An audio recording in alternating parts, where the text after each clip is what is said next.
سلام خدمت تمام اشتراک کنندگان عزیز.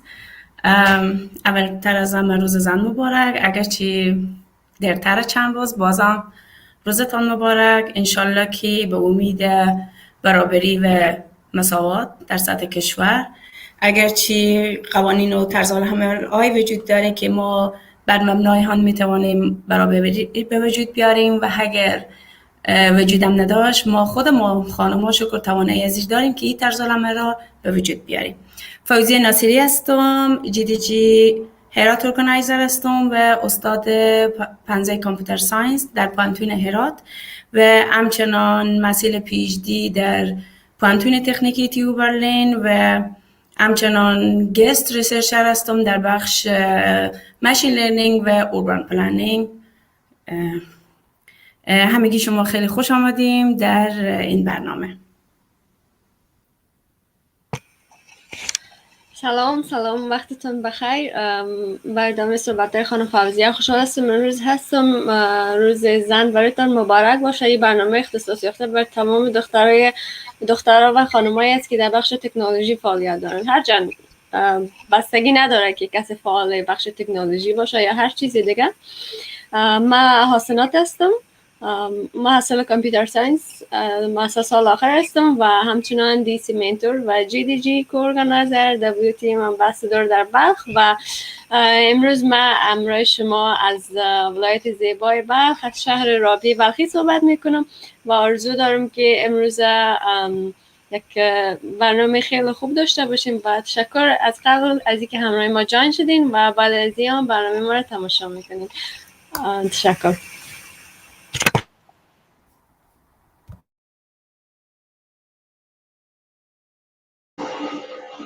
السلام علیکم، وقت همتان بخیر. سلام علیکم افغانستان.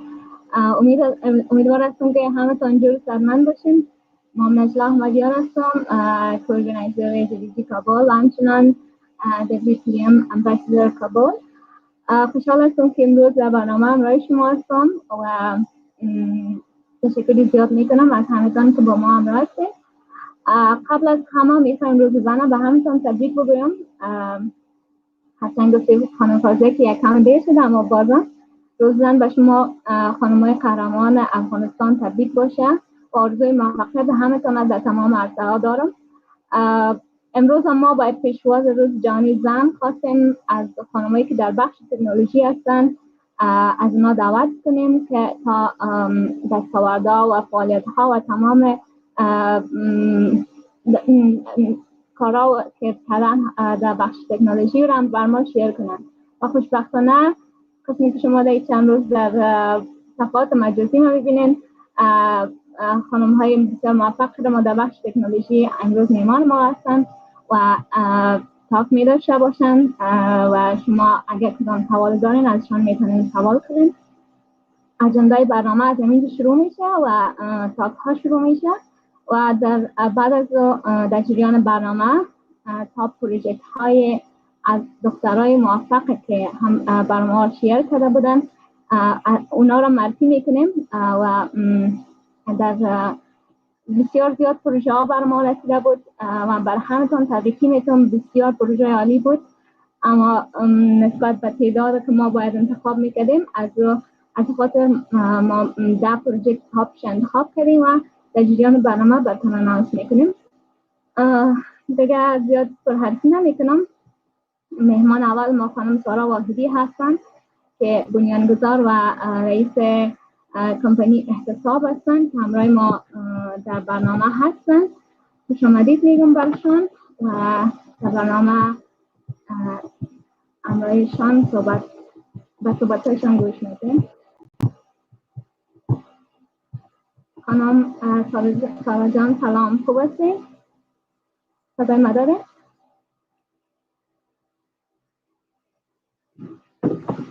سلام، خوب هستین شما؟ ببخشید صدایتان صحیح نمیآید.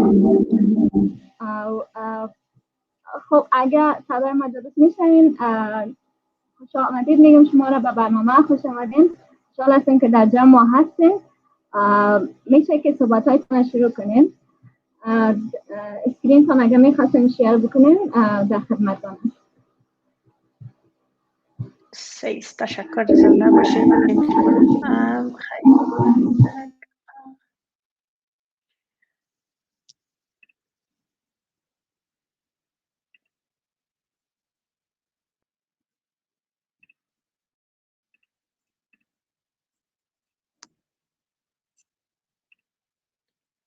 خب سلام همگی. بازم میخوایم که روز زن برای همه شما مبارک بگویم.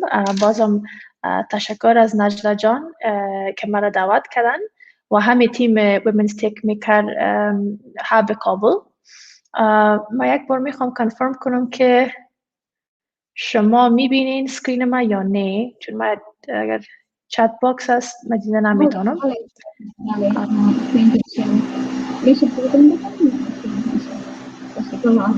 خب تشکر.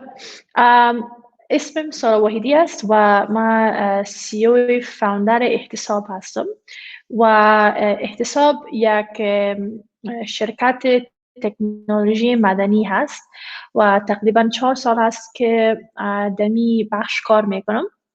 پیش از این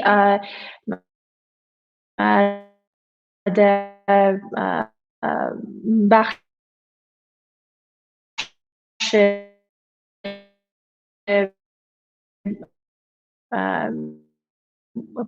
پالیسی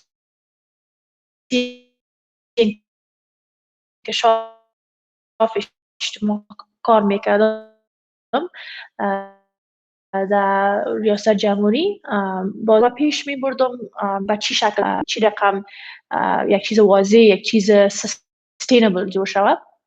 و در سال 2018 امی تکنولوژی هب احتساب جور کردیم و شاید یک سوال داشته باشین که اصلا چی هست سیویک تکنولوژی، چی هست تکنولوژی مدنی.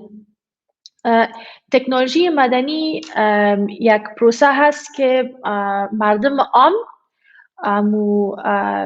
تالنتس که دارن، چیزا که خودشان نیاز دارن تحصیل کردن، چیزا که خودشان پشن دارن و کمک میکنه و هماهنگی میداشته باشه را مای حکومت یا شاروالی یا هر چیز که باشه که یک کار بهتر کنن، یک کار فوق‌العاده، یک پالیسی های خوب پیش ببرن. و اینمی بخش سیویک تکنولوژی است که اصلا در افغانستان نداشتیم. اگر شما بگوین سیویک انگیجمنت، سیتیزن انگیجمنت داشتیم و ما بسیار فعال هستیم در افغانستان، چون در خود رسم رواج ما اینی هست که ما میشینیم صحبت میکنیم و سیتیزن انگیجمنت در کل هست، از هر نقطه باشه، در شهر ما، در قریه باشه، در خانواده ما زیادتر هماهنگی می داشته باشیم. مگم از لحاظ تکنولوژی در احتساب ما اولین ستارتاپ هستیم که بیشتر این کارا را پیش میبریم. اینجا شما میبینین همکارم است منصور جان که یک 2-3 هفته پیش ما یک سروی را پیش بردیم در کارتی 4 و ما میخواستیم ببینیم که معلومات و نظرهای مردم عام، مردم شهر چی بود از لحاظ سیتیزن انگیجمنت، تغییرات که میخوان ببینن در شهر. و بر ما بسیار دلچسب بود که بسیار نظرات داشتن و بر ما زیادتر میگفتن که شما اولین گروه هستین که تنها بر ما تشریح نمیکنین، شما میخواین که معلومات ما رو بفهمیم، میخواین که نظرهای ما رو بفهمیم که یک تغییرات خوب بیارین در شهر کابل. و اینمی اصلا موضوع احتساب هست و سیویک تکنولوژی که امرایتان حالا صحبت میکنم. سیویک تکنولوژی است یک بخش که یک سکتور هست که از 2007 زیادتر فعال شده. یکی از اگزامپل که زیادتر مشهور شد از لحاظ سیویک تکنولوژی مدنی، یک اپلیکیشن به نام اوشاهیدی است که در کنیا انجام میتن و اوشاهیدی در زبان سواحیلی مانای حسابداری یا معلومات مانا داره و اوشاهیدی را جور کرده بودن یک پلتفرم چون مردم کنیا زیادتر دیدن که بعد از وقتایی که چی پیش می بردن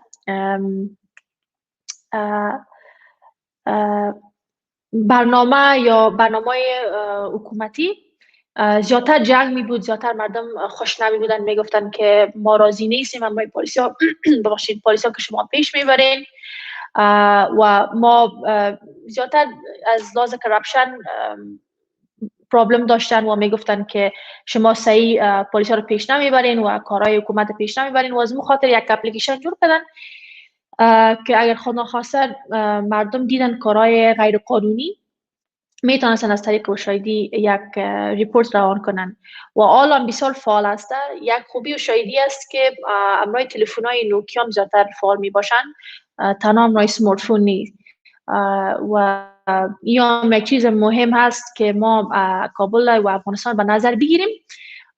ما بیشتر سلوشنز کردیم که واقعا کار میکنه، واقعا تغییرات میاره در شهر کابل باشه یا در دیگه ولایت ها باشه، بیشتر چون سمارت فون یوسیج و 3G 4G بسیار کم است اینجا. یک دیگه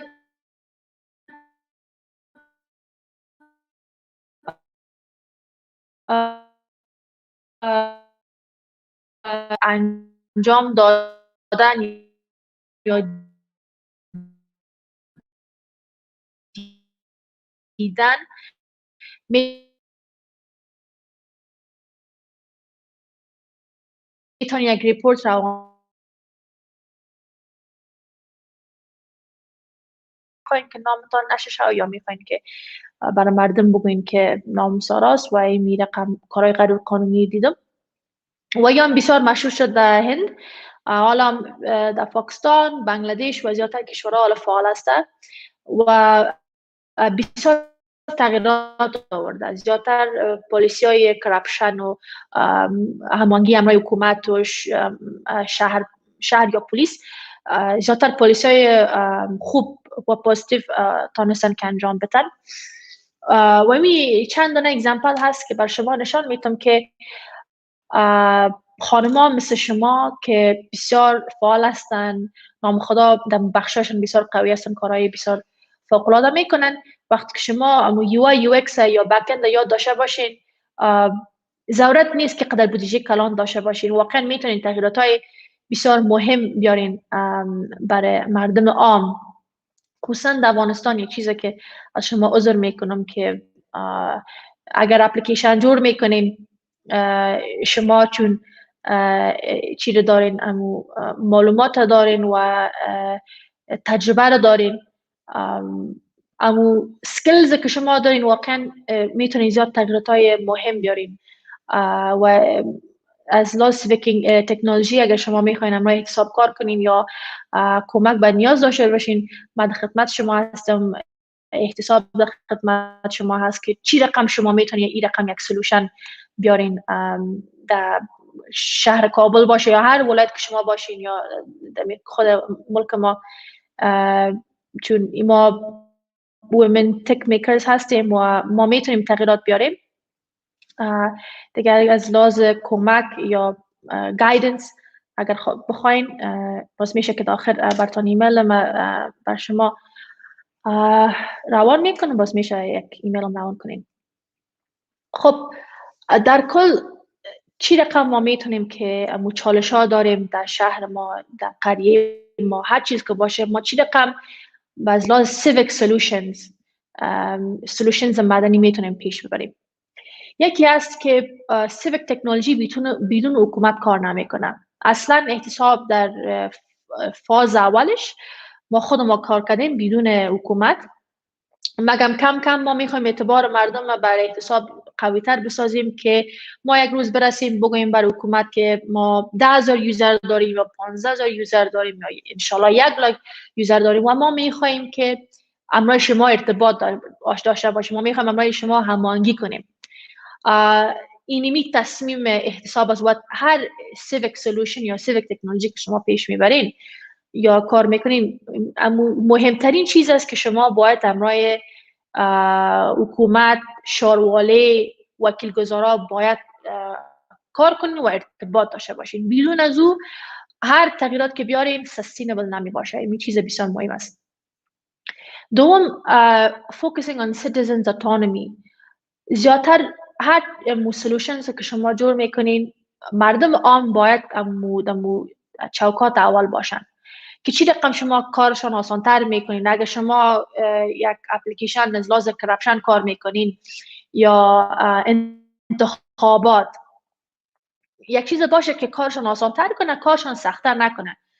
مثال که شما یک اپلیکیشن جور کنین و شما خب میفهمین که لیترسی ریت ما در افغانستان بسیار کم است که خود ناخواسته کارشان سخت بسازه یا امو در جریان انتخاب کردن یا انتخابات رایشان خود ناخواسته دیگر رقم شوه یا نفهمن چه رقم اپلیکیشن جور کنن. و یو آی یو ایکس بسیار مهم است که چه رقم شما مستقیم امرای یوزر انگیج میکنین و کارشان آسانتر میسازین. سیوم دیتا کلکشن ویژوالایزیشن دیتا بسیار مهم است و در افغانستان ما الان اقدر در این چیزا فعال نیستیم که ما چی رقم برای مردم دیتا را توزیع کنیم و ویژوالایز کنیم و از این خاطر بعض مردم اقدر کامفورتبل نیستن امرای دیتا و این هم یک چیز هست که در احتساب کار میکنیم که ما چی رقم دیتای بسیار مهم به مردم تشریح کنیم و از لحاظ سیویک تکنولوژی بسیار مهم است. بدون دیتا، بدون اویدنس کار بسیار سخت می باشه و از این خاطر بسیار مهم است که اگر وقت اینوست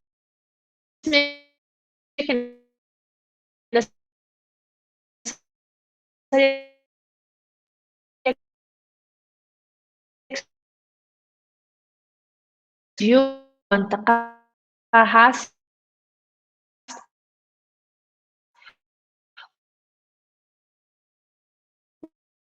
و از نقطه اول امرایشان کار کنین.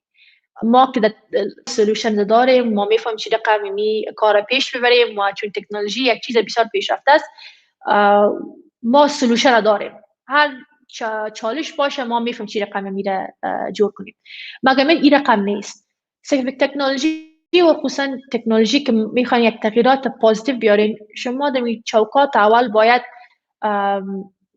سروی باشه یا دیسک ریویو باشه، هر چیز که باشه، اون مردم که شما میخواین کمک کنین در اون نقطه اول امرایتان بشینین، امرایشان صحبت کنین و از اونا پرسان کنین که ما چی رقم میتونیم کارتان آسان تر بسازیم. مگر یک چالش کرپشن است، چالش برق است، چالش هماهنگی امرای حکومت است، از نقطه اول بشنوین، صحبت هایشون رو بشنوین و به مو شکل یک تغییرات بیارین. مگم خودم یادم گرفتیم که اگر شما یک اسامشن داشته باشید که من میفهم چی رقم یک تغییرات بیاریم، واقعا کارتان بسیار پس میمونه.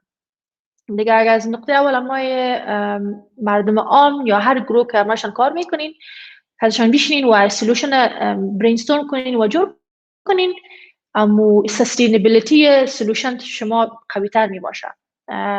دیگه نیمی 4 دانه پوینتس هست که به نظر داشته باشین وقتی که سیویک تکنولوژی رو پیش میبرین. دیگه چون وقت کم است، بازم میخوایم از شما تشکر بگویم از دعوتتان. واقعا افتخار میکنم که در کابل و بلخ و هرات چقدر گروپ های بسیار فعال داریم. از خانمای تکنولوژی افتخار میکنم و هر سوال داشتین یا اگر من میتونم که شما راهنمایی کنم یا اگر میخواین امرای احتساب کار کنین، ما هر روز هایر میکنیم. در تیم ما بزرگتر میشه. یک دو ماه تیم ما 4 نفر بود، حالا الحمدلله 30 نفر شدیم.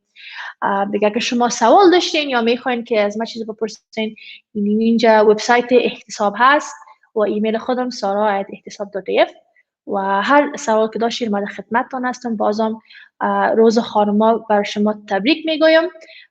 بازم زنده باشین و تشکر.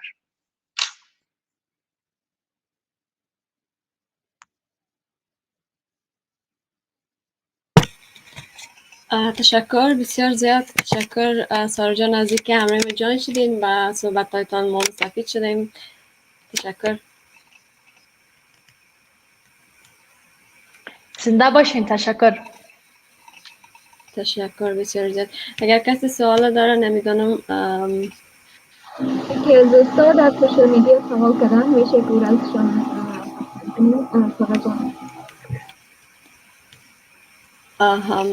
خب تشکر از شما سارا جان و Hello, thanks a lot for inviting me for this incredible event. It's going super well for now. How are you, Hasanat? Thank you so much. Thanks for joining.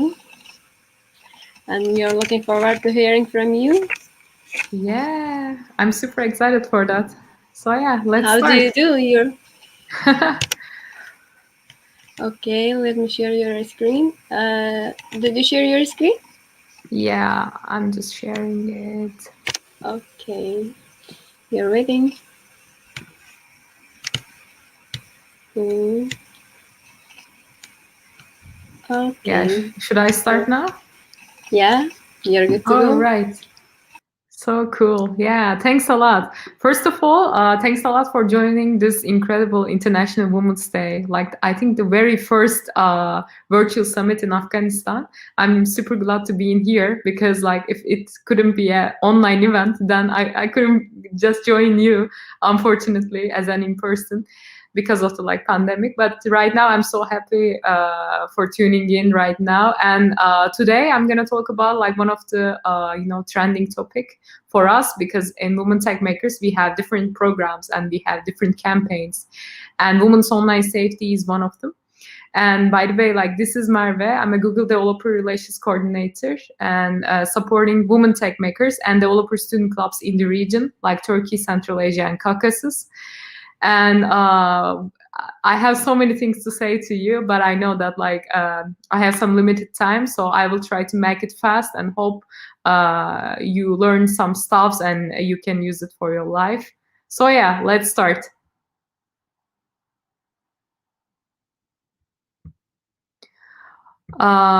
First of all, according to JICSA, women are 27 times more likely to experience online violence than men. And 50% of women impacted by online violence fear of their physical safety as well. We launched the Women's Online Safety Program in February, like last year, as a key commitment from Google to contribute to women thriving online. We know that women won't be online if they're not safe online. We hosted Train the Trainer and 90 minutes online safety training and hackathons for women and allies across the globe. And also like this program, Women's Online Safety Program, consists of 3 components. And we are committed to building a tech industry where all women can thrive in the technology. As you know, that we want to see like the women thriving in the tech, but unfortunately, if they're not safe online, we cannot make it happen. So that's why we need to be sure about that. They're all safe online. And under this program, we have 3 steps. And one of them is Women's Online Safety Trainings. And the other one is Women's Online Safety Train the Trainer. And the other one is Women's Online Safety Hackathons. And today I will try to make it fast again for you. And also, like, please just let me know if you have any questions and also comments. And also just let me know if you want to also support this program. And let's just dive into the online safety training. And afterwards, like, I will deep dive on this again. And the online safety campaign provides women and allies with the tools to be safe and thrive online. When women can explain and understand the violence they are confronted with, and when they know what tools are disposable to be safer, they are more likely to feel safer online. And this training introduces women and allies in the causes of online violence facing women, ways online violence and manifest, and tools to push against online violence facing women. So which is super important. Probably like most of you have heard about those like online violence stuff, unfortunately. And but the most important things is learn how to confront on this. So there are lots of ways, and I know that you have so many trainers in your region. I will also mention about this. And so, yeah, and let's go to the next one. And the next step is definitely we have also program for the trainers. Like this training is equips those who want to bring our programming to their institutions or coming to provide women with the tools to stay safe online. And actually, we had a train the trainer session globally, and I know that like there are incredible Afghan women was also there, and they also learned how to stay safe online. They also learn how to make it possible in the communities. So you can also just join their trainings and workshops as soon as possible. This is the another way. This is the another step of our program. And the next one is Women's Online Safety Hackathon. And the Women's Online Safety Hackathon invites women to create technical solutions to the problem of violence against women online. Each hackathon will focus on a localized problem statement, and participants will be tasked with scoping and pitching a product solution. And our goal is to create innovative product solutions and identify a winning idea per hackathon region. And yeah, we have so many goals about this. You can just take a look at the womensafetyhackathon.com for just checking the associated links under this.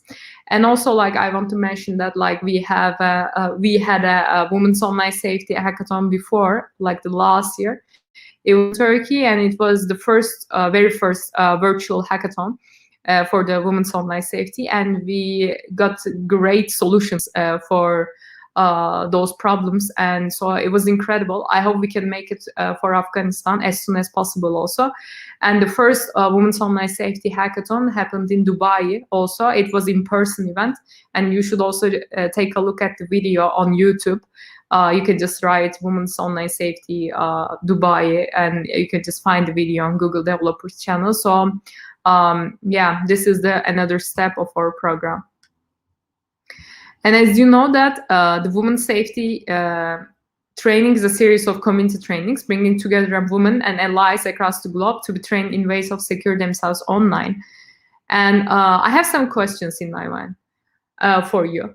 Please just spend some time on this, and just think about, why did you join the tech industry?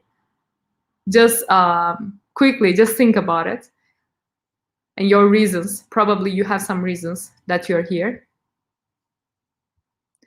And the next thing is, what was the moment that you made realize the power of technology? Just take a moment for that also. Maybe also you can just type it, or you can just think about it.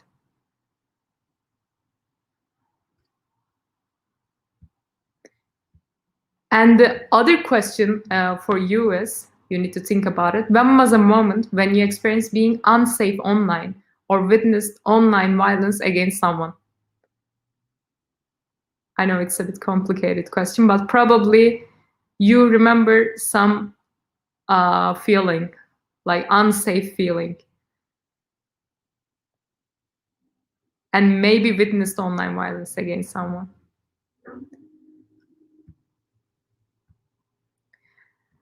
And also, why is women's safety online is important to you?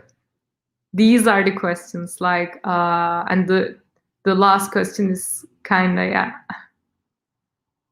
why it's important.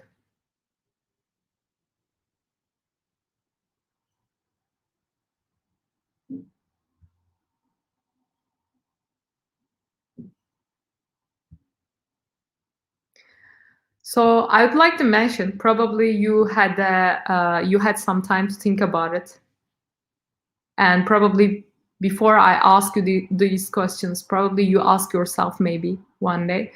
But this is the time for you, just thinking about the status of women's safety online and how can we solve those problems.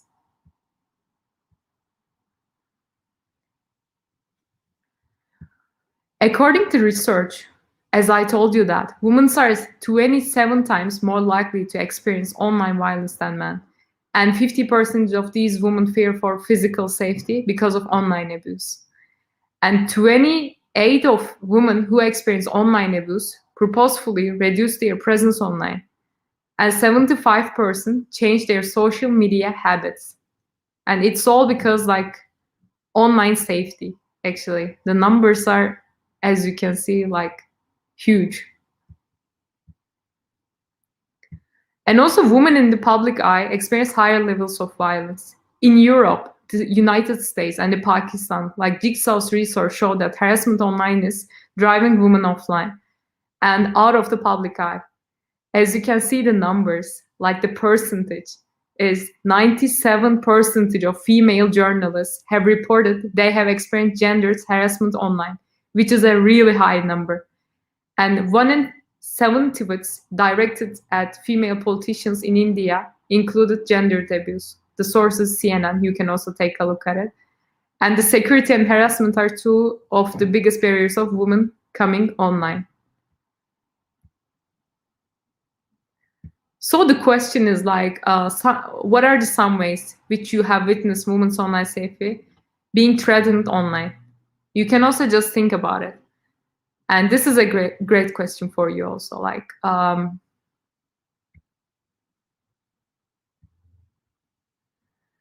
and also like, let's talk about like, what does online violence look like? Okay, we all unfortunately know that how physical violence looks like.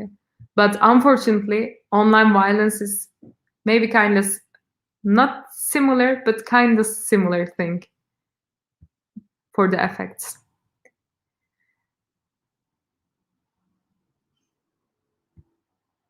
Actually, violence against women doesn't happen in a vacuum.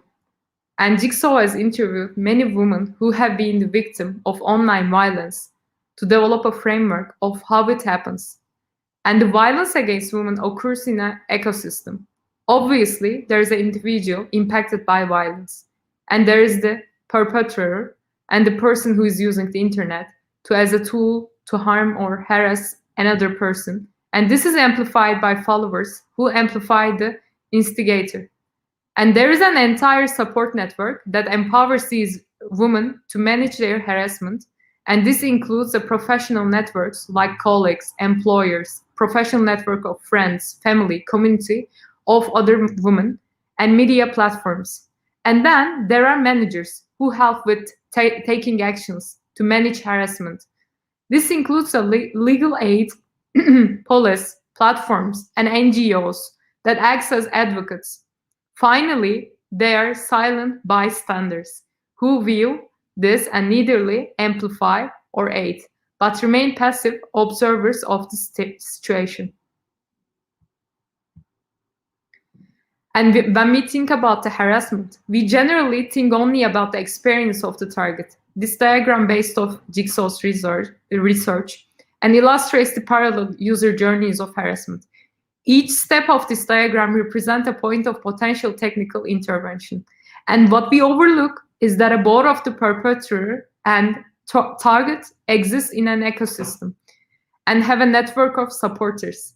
And for the perpetrator, it's a community of similarly minded users who can be convinced to participate in an attack on the target. And the target also has a community of friends, co-workers, law enforcement, and platform of employees who could help mitigate the damage of an attack and or provide emotional support to the target.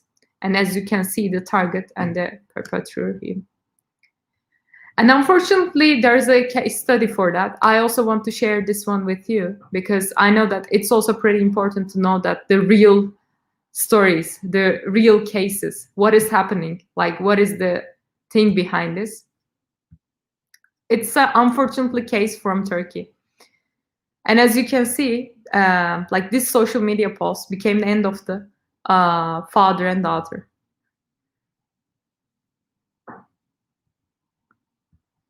And the thing is, I don't know how to say, it's super hard to mention that. But despite arguing with her father on the weekend, her name is Rana. She was shot by her father on the sofa bed because of the post the social media posts that she shared, like this is the reason of that. And like as you can see from the case study, brother of the perpetrator, Olcay Günlü, made a statement in front of the morgue when he was admitted to funerals, and he stated that his brother had been his daughter before. He had the psychological problems after he got out of prison, and he couldn't recover. And he was also angry about some of his daughter's actions and attitudes. And his daughter was coming to his house every weekend. He was angry with her photos on her social media, and he was mad about her style, he said. Like, I don't know, like, it's not something right, like.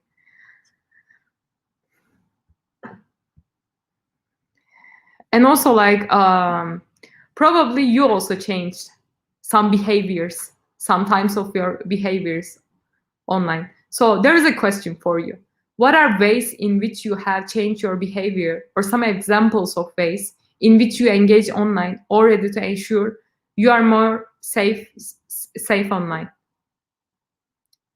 Just think about it. Probably you also changed some stuffs, unfortunately. And I will quickly give you some tips. And afterwards, you can just continue this program with the Women Tech Makers ambassadors. You can ask them about their trainings, and you can learn more about it. But there are some general tips for you.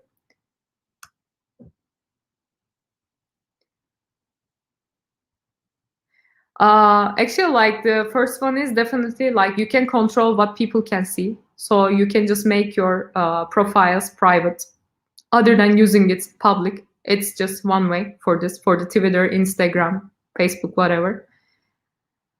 And also, like, please just don't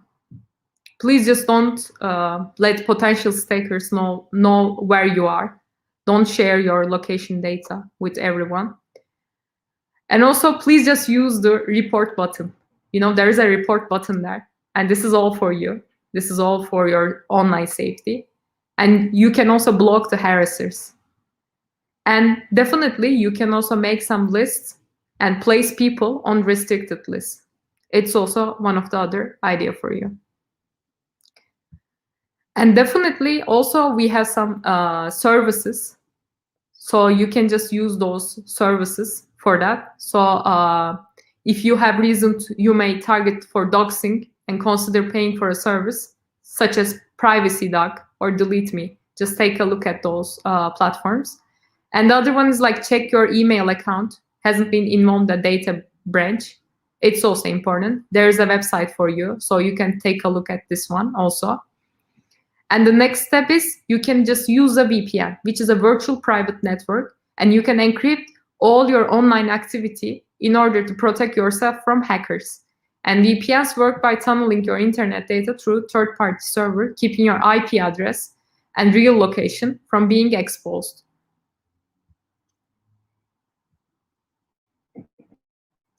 Also, like, from the last slides, apps and tools. There are some apps and tools for you.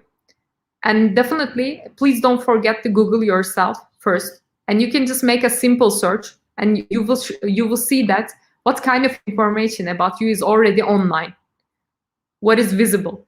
And if that includes data can be used to identify you, see if you have taken it down. Social media profiles also have privacy settings, as I told you. And also that can be easily reset. And many websites, such as the white pages, give you the option to opt in out. So just don't forget to make this. And also you can use Blog Together app. You can just take a look at this app. And if there is a follower like who has under 15 followers, for example, then it's just blocking it because it might be a stalker or just a fake account. And it's the most helpful when you're being attacked by an army of trolls or something like that. And the last one is definitely takesafety.org.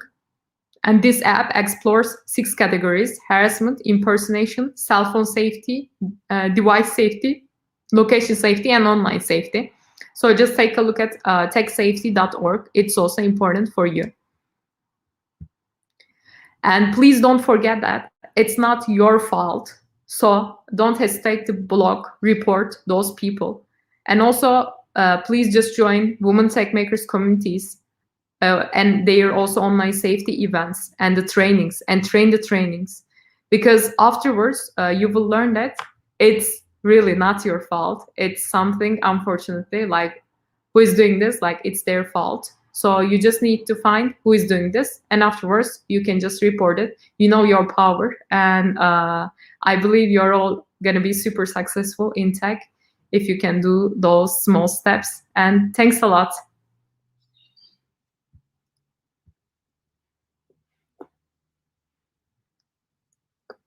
You're on mute. Thank you, Mara, for informative presentation. I do appreciate that. There is a question. Sure. How we can make our application internationally? I mean, famous, which feature should I have it?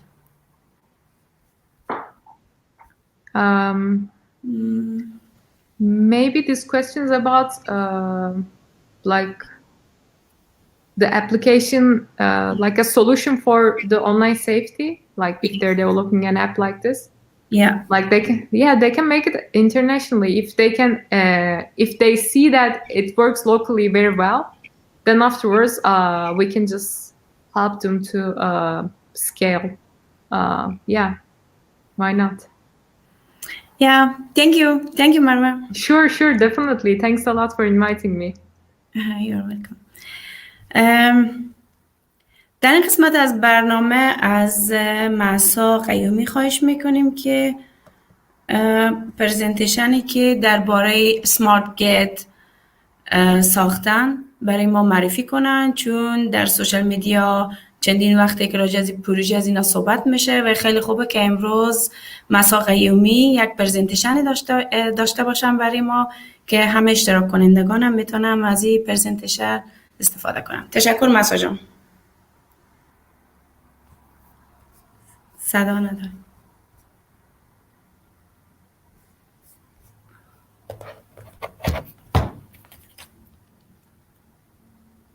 موت از صدا مهسا جان، اگه انمود کنید. سلام به همه.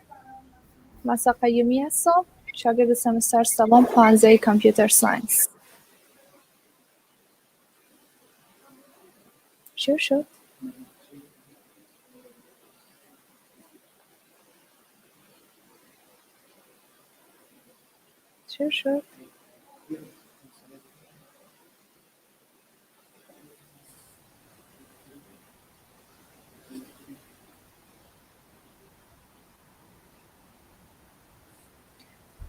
Hi everybody, I'm Mahsa Qayyumi, agent of Arya Top Tech Group. Today I'm gonna talk about a smart gate. Our team members are Fatima Zabihi, Zainab Mohammadi and Humayun Mohammadi. Our group were formed on 5th August 2020 after supervision of Mr. Khalid Mohammadi.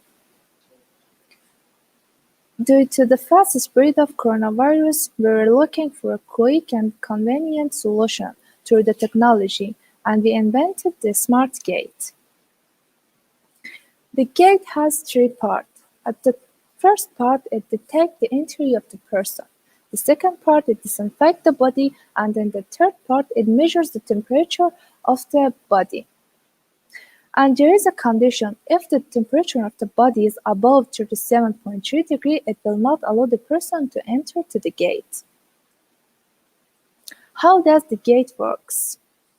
At the first step, we use two sender and receiver sensors that detect the entry of the person. And it means when the person enters to the gate will automatically start the working. And also, there is use the 7 segment that shows the number of the persons who passed from the gate. At the second step, we used some sprays that disinfect the body, and also used an ultra-red temperature sensor that measures the temperature of the body of the person. At the third step, there is, as we said, we have a condition. If the temperature of the body of the person is above 37.3 degree, it will not allow the person to enter from the gate. But if above this, it will let the person to enter. From the software part, we used an 80MB IC in our board, which has the capability of transforming analog to digital. And this IC programmed the Bascom compiler, which is one of the most used programming languages in electronic industry and works with low voltage. How does the gate works? In the next slide, there is a short video about the functions of the gate.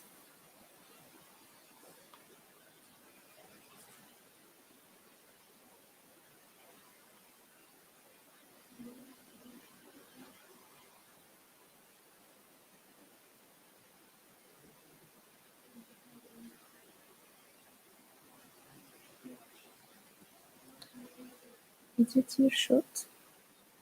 Did you tear short? Sorry?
Future abilities. We can also add more capabilities on this gate like face recognition, gun scanner, and explosive detector, but due to the low budget, we couldn't do this plan. We will implement it in near future.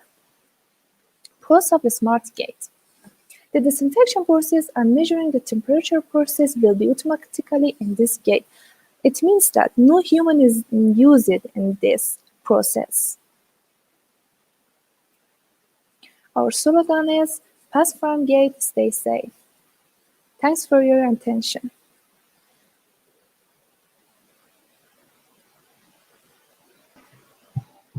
تشکر محفوظ جان عزیز از پرزنتیشن عالیتان و افتخار میکنیم بالایتان. واقعا یک پروژه واقعا عالی است. با امید موفقیت های هرچی بیشتر تو شما. سلامت باشین. و در کامنت ها فعلا سوال نداریم. محفوظ جان تشکر. محفوظ جان از شما. خانم رویا فرشته فرو همراه ما جوین میشن و فرشته جان صدای ما دارین؟ بله. الو. سلام علیکم. خوب هستین؟ سلامت باشید. تشکر. شما اوکی I'm here. عصر شما بخیر. خوب هستین؟ نباشیم. خوش اومدین به برنامه. خوشحال هستیم که شما را داریم در برنامه امروز. تشکر. زنده باشین. بذارید که من صفحه خودم رو شیر بکنم.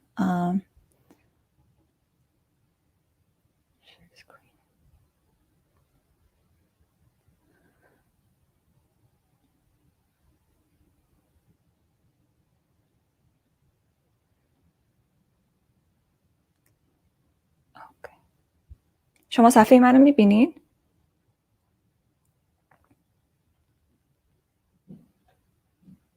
الو؟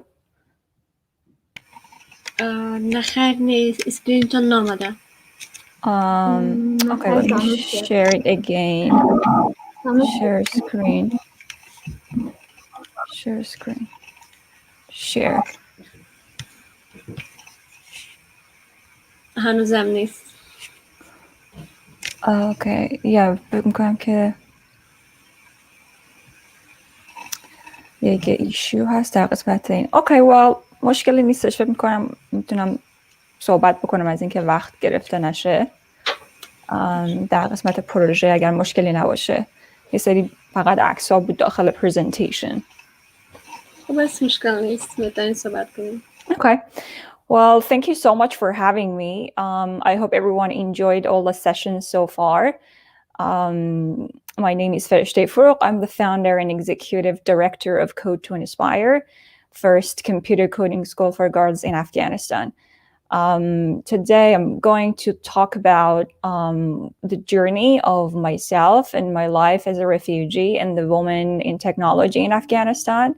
And then also to talk about what really inspired me to think about creating Code to Inspire and really push for gender equality in STEM in Afghanistan.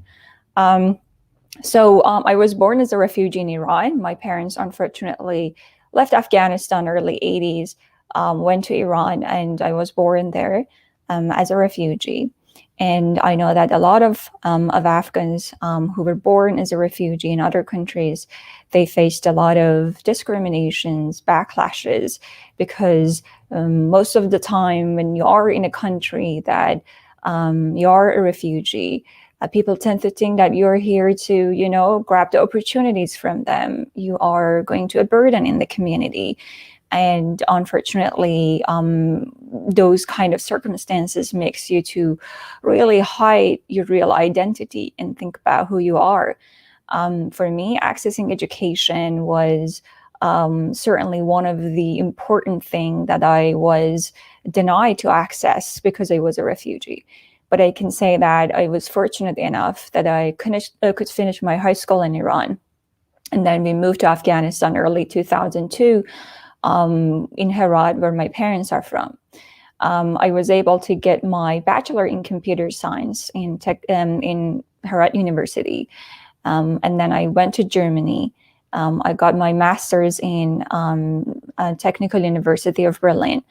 Went back to Herat and taught as a computer science professor for about 3 years in the university. So I can say that certainly my life journey as a refugee and the woman in technology has many ups and downs. When I was a student in computer science, there were not a lot of women like me in the class. And so the participation of women in technology was very few. And that was something that made me to think about how I can, push for that and invite more women and girls to come and join computer science. But also because I was very outspoken, I participated in a lot of activities in the community. And you know that, unfortunately, still in Afghanistan, when there are women who are well-spoken, outspoken, they tend to receive, backlashes, pushbacks and threats within the community. And that's what I faced. When I was a professor in the university and taught computer science, I've noticed that there's still a lack of women in the classroom.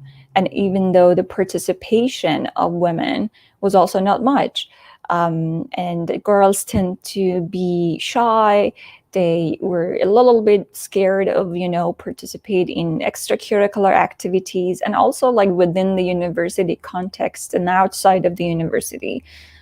There weren't a lot of opportunity for them, to participate and grow their skills.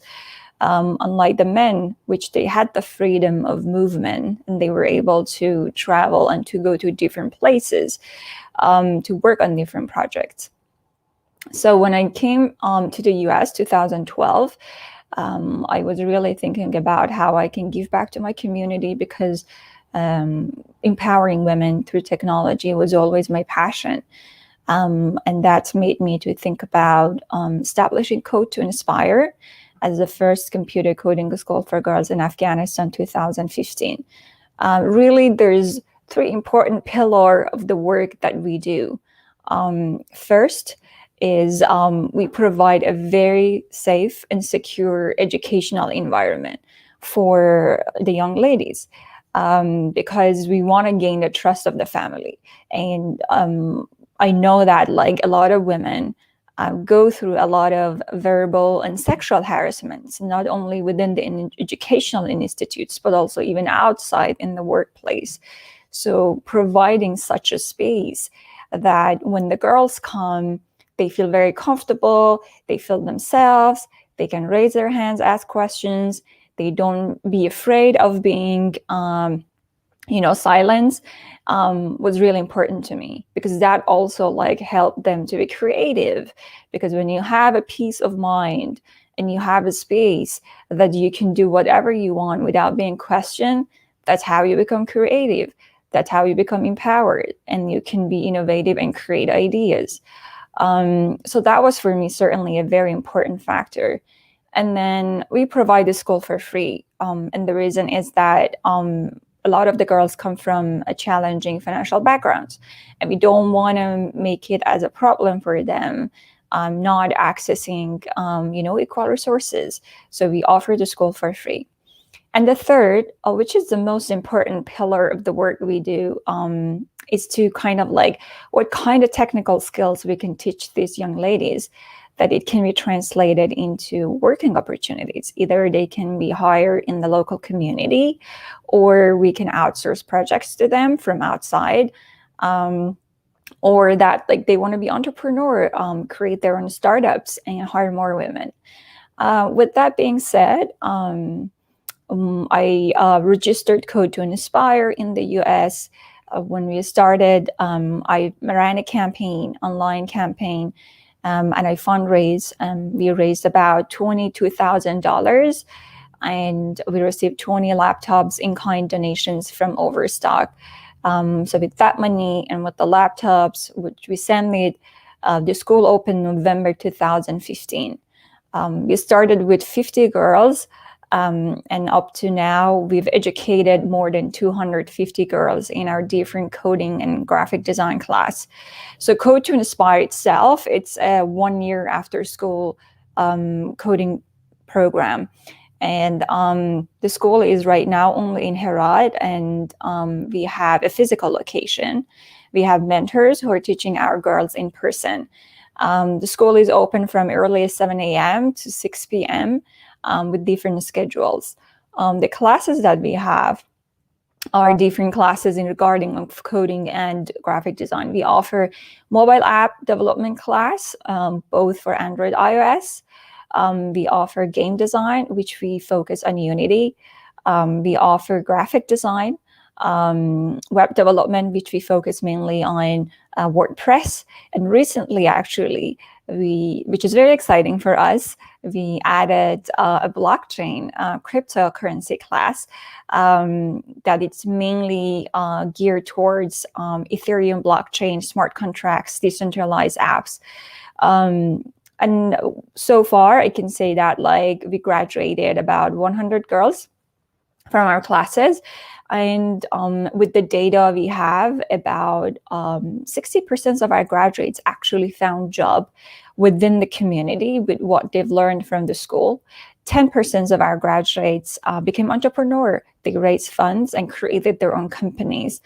And we've outsourced about 40 projects worth of $27,000 to our students. And we're talking about the girls that they've never touched a computer, never been online, never had a basic phone, but now they're able to translate all those skills into money for themselves.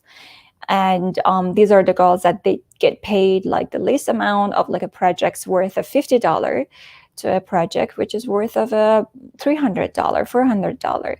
And some of them are actually making more than the average income monthly salary in Afghanistan, which is $150. So they're making double or triple than the family member in the house. We also, I can say that like beside creating this ecosystem that we can give the girls an opportunity to create work for themselves and become financially independent. We are also like focused a lot on social impact projects. We try to find certain problem in the community and see how we can create a solution for it. Either it can be a game or it can be a mobile app. And so far we've created more than 50 games and apps. You can check our Google Play stores and iTunes, and you can download all the games and apps that you're interested in. I can say one of the exciting games that actually we developed, and I think Leila Azizi, one of our students, is going to talk about it more later today in the session, was the Afghan Hero Girl, which we really wanted to bring a diversity and inclusion into the gaming. When we look at all the superheroes, they were men. And we wanted to create a superhero, you know, to come from our culture and also be a woman, so that when the young girls play this game, they look at her and they be inspired and they think, oh, wow, I can also be a superhero, and make an example for that. And we were so excited to see that a lot of people downloaded the game. We had a lot of feedbacks, great comments, and people were very excited for that. So we understand how it is important to create something that resonates with people from your culture, but also encourage them to, you know, use technology into their day-to-day lives. Also, we do have a lot of great stories, inspiring stories of students. Like we had one of our graphic design students who we rented her a laptop. We presented her work to a company in the US. They really liked her work. They gave her bunch of works that she'd do, and she'd get paid, and she was able to buy a laptop for herself. So now she's not only making money for herself, but also she empowered herself and she invested in her career. She bought a laptop and she's very excited to, you know, work more and inspire more girls. So in a nutshell, I can say the work we do is certainly like very grassroots. We are doing something that is very revolutionary in a way that we are going to change the perspective of the community towards women, not only in technology, but also to be a decision maker. Once a woman or a girl can be financially independent, she has a voice that she can bring into the table in the family, and she can be a part of decision making. So that's what we do. It's not only about you make money. It's about your voice being heard, your voice be at the top of the table. You will be one of the women who can take a decision in the room that might be a lot of men. So that's something that we are trying to push for it. And we're very excited to see that we've built such an opportunity for the girls in a country that most of the time they're being deprived of accessing education or workforce. So I can end my talk with a saying from Rumi, which all of you know, 13th version on Farsi, a poet who says, where there is ruin, there's hope for a treasure. And I think it really resemble and resonate with me, being a refugee and a woman from Afghanistan. And I can say that from the shattered lives of refugees and shattered lives of women, can come treasure if we know where to find it. And for me, those treasures are the girls in Afghanistan. And by investing in them, we are building Afghanistan 2.0, where there's no longer going to be any gender, economic, digital, and wage divide. And that's what we are pushing for. Thank you so much. And I'm happy to answer if there's any question.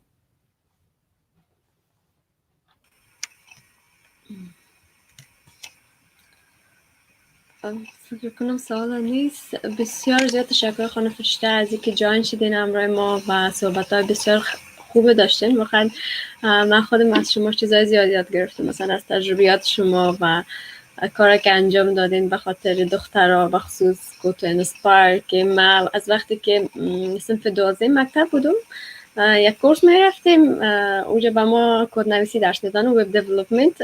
تنها فرانت اند شروع کرده بودم و استاد ما همیشه دربارش ما میگفتن، من نمیشناختم. وقتی دربارتون سرچ کردم، من یک وبسایت موتور استاتیک جور کرده بودم برای پروژه اول.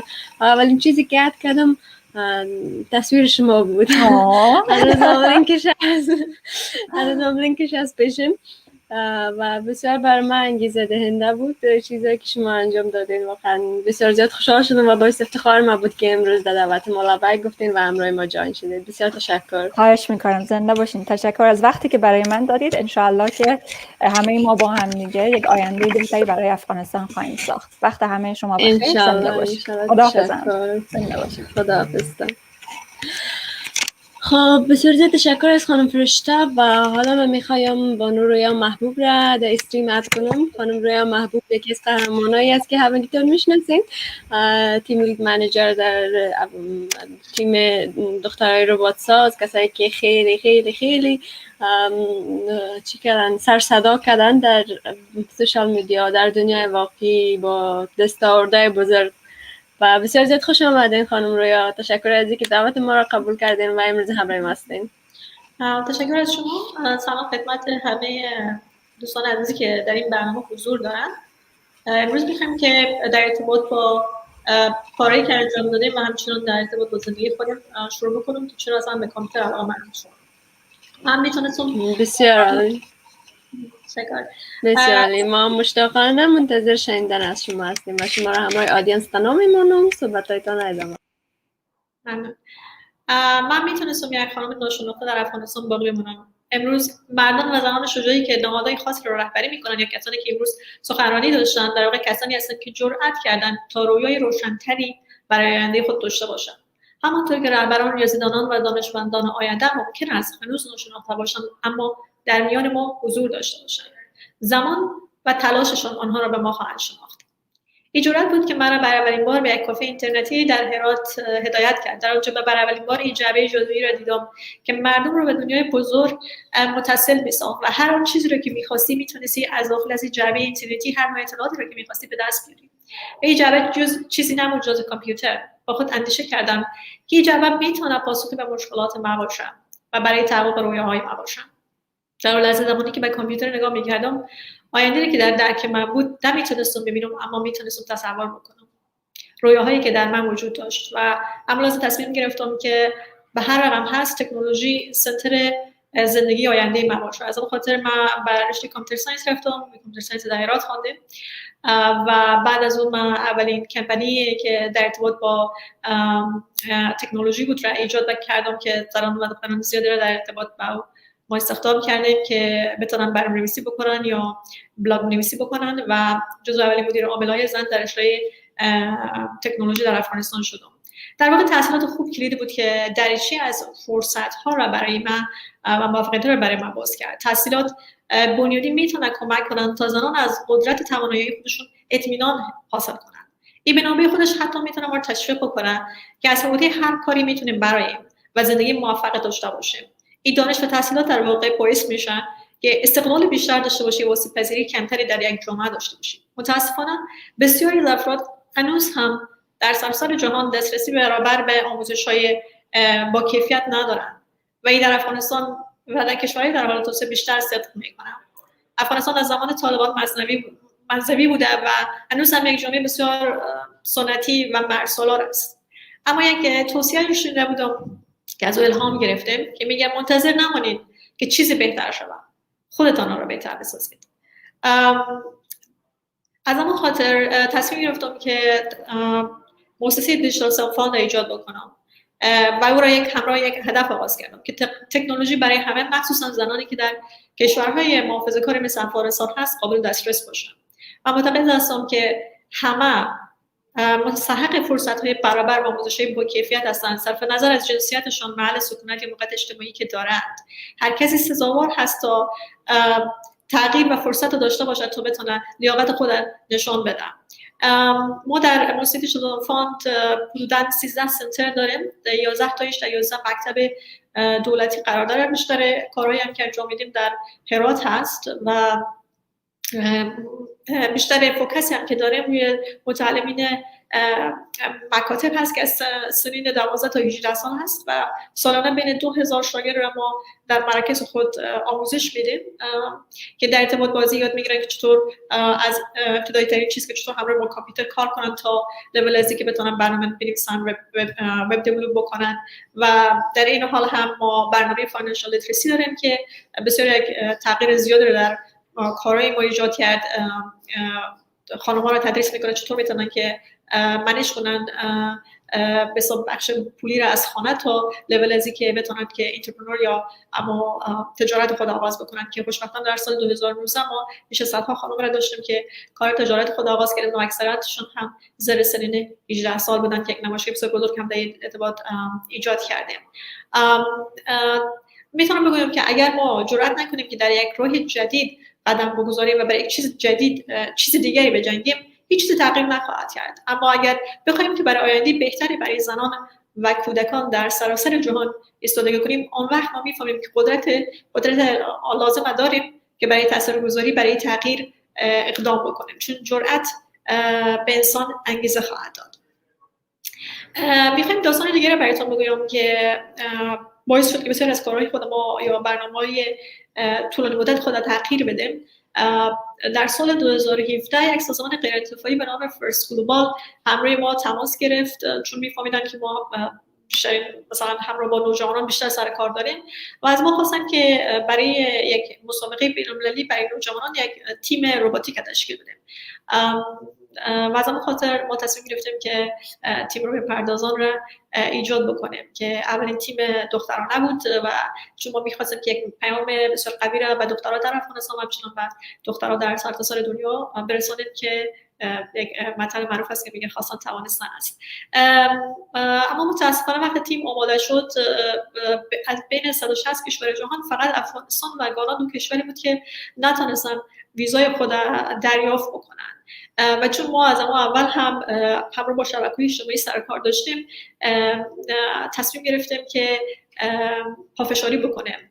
2 مرتبه ویزای اینا رد شد و ولی دخترها تصمیم گرفتن که داستان خود را به شبکه‌های اجتماعی بگویند و صدای خودشان را و اجازه ندن که صدایشان مثل زنان در قرن‌های گذشته در سال‌های گذشته ناشنیده گرفته بشن و از طریق شبکه‌های اجتماعی با گفتن داستان خودشون تونستن که رسانه‌های زیادی را توجه رسانه‌های زیادی را جلب بکنن و به همین ترتیب پشتیبانی مردم در سرتاسر دنیا به خود گرفتن. اما تونستیم که نمایندگان کنگره آمریکا را هم توجهشون را جلب بکنیم که 53 نفر از کانگرسمن‌های آمریکایی به این کمپاین پیوستن و برای ما جنگیدند و یک پتیشن نوشتن کردن و بعد از اون هم کاخ سفید بود که در آخرین لحظه خود آقای رئیس جمهور ترامپ، رئیس جمهور سابق آمریکا، ویزای دخترها را شخصا اعطا کرد و دخترها بالاخره تونستن که تیم روی پردازان برای اشتراک به این چالش جهانی به ایالات متحده سفر بکنن. آنها با پیام الهام بخش و امید و عزم راسخ مردم دنیا رو به خودشون جذب کردن و سرانجام هم تونستن که مدال دستاوردشون رو شجاعت رو از خانه خود بکنن و از مسابقات به افغانستان برگردن. ولی تصمیم گرفتن که همین روشنایی که به وجود آمده بود رو ما نمی‌خواستیم که خاموش شود. تصمیم گرفتیم که با مسابقات دیگری هم در سرتاسر دنیا اشتراک بکنیم و خوشبختانه تیم مدال‌های زیادی رو دریافت کرده و مسابقات زیادی رو هم بردن، مسابقات رو هم باختن، ولی در کل ثابت کردن که این دخترها ثابت کردن که پس از سالها تاریکی سرانجام دختران افغان میتونن که مسئولیت سرنوشت خودشون رو به دست بگیرن و میتونن که در جامعه نقش مهمتری هم داشته باشن. این جوانان ما، دختران نوجوان ما در واقع نمادی از شجاعت هستن که هزاران افراد را الهام میبخشن. آنها شانس باور نکردنی در سراسر جهان به دست آوردن و با تونستن که با رهبران سیاسی و همچنان با رئیسای کمپانی بزرگ تکنولوژی دیدارهایی داشته باشن و با ثابت کردن که با تشویق فرصت میتونن دختران و زنان افغان توانایی رهبری برای تغییر رو داشته باشن. و از خاطر زمین مثلا ما متوجه شدیم که آموزش‌های ریاضی و رباتیک یا رشته‌های استم در سنین خردسالی بسیار مهم است و از این خاطر همراه با یک طرح و پیشنهاد همراه رئیس جمهور دیدار داشتیم و پیشنهاد ما بود که اولین مکتب استم در افغانستان را که فوکسش روی رشته‌های AI یا هوش مصنوعی و رباتیک و بلاکچین و غیره است را برای شاگردان ارائه بدیم و خوشبختانه هم رئیس جمهور موافقت کردن و قرار شد که این مکتب یا اولین اینستیتوت در کابل هدکوارترش ساخته بشه و 5 برانچ خردترش در 5 مرکز مختلف 5 زون مختلف افغانستان ایجاد شده که مزار از جلال آباد از قندهار است و هرات میباشن و در کنار از اینکه تا زمانی که این اینستیتوت ها و اینویشن سنتر ها ایجاد شود دولت جای موقت یا مرکز موقت را برای ایجاد اینویشن سنتر هایی که فوکسش روی رشته های نوین و تکنولوژی های نوین باشه را برای ما بده که خوشبختانه از کابل گرفتیم هرات و نظام چون خودتون میفهمید که کارهای دولتی چقدر جنجال داره ولی به هر حال خوشبختانه میتونیم بگیم که این اتفاقات افتاد. در سال گذشته هم تیم رباتیک افغانستان یا حالا نمیشه بود تمام تیم رباتیک چون به نام تیم رویا پردازان افغان میشناسیم و حدوداً فعلا 50 نفر شاگرد در این بخش داریم که در بخش مختلف گیم هست، رباتیک هست، در بخش هنرهای مدرن هست، بخش الکترونیک هست کار میکنن. تونستن که یک اوپن سورس ونتیلاتور بسازن، یک ربات استفاده از اشعه ماورای بنفش برای کشتن ویروس ها، یک ربات یووی بسازن و همچنان تونستن که یک اسپری ربات بسازن. در کنار اسپری ربات یک گیم دو بعدی کامپیوتر هم ساختن که آموزش به اصطلاح مسائل کرونا یا بهداشتی کرونا را میدن. این امیدوار هستم که با ساخت از این اینستیتوت ما بتونیم که کمک بکنیم که جوانان زیادتر دسترسی به علم داشته باشند و ما روی پردازان آینده را همراه خود داشته باشیم. این اینستیتوت با هدف ارائه مهارت‌های فنی انتقادی و فناوری نوظهور که هم تو گفتم مثل بلاکچین و هوش مصنوعی و سایبر سکیوریتی و رباتیک بیشتر برای شاگردان راحت خواهد داد تا اونها را برای رقابت‌ها در بازارهای جهانی آماده بسازه و برای کشور ما اهمیت داره که منابع و تلاش‌های خودش رو برای افزایش دانش و چشم‌انداز جوانان بیشتر بسازن.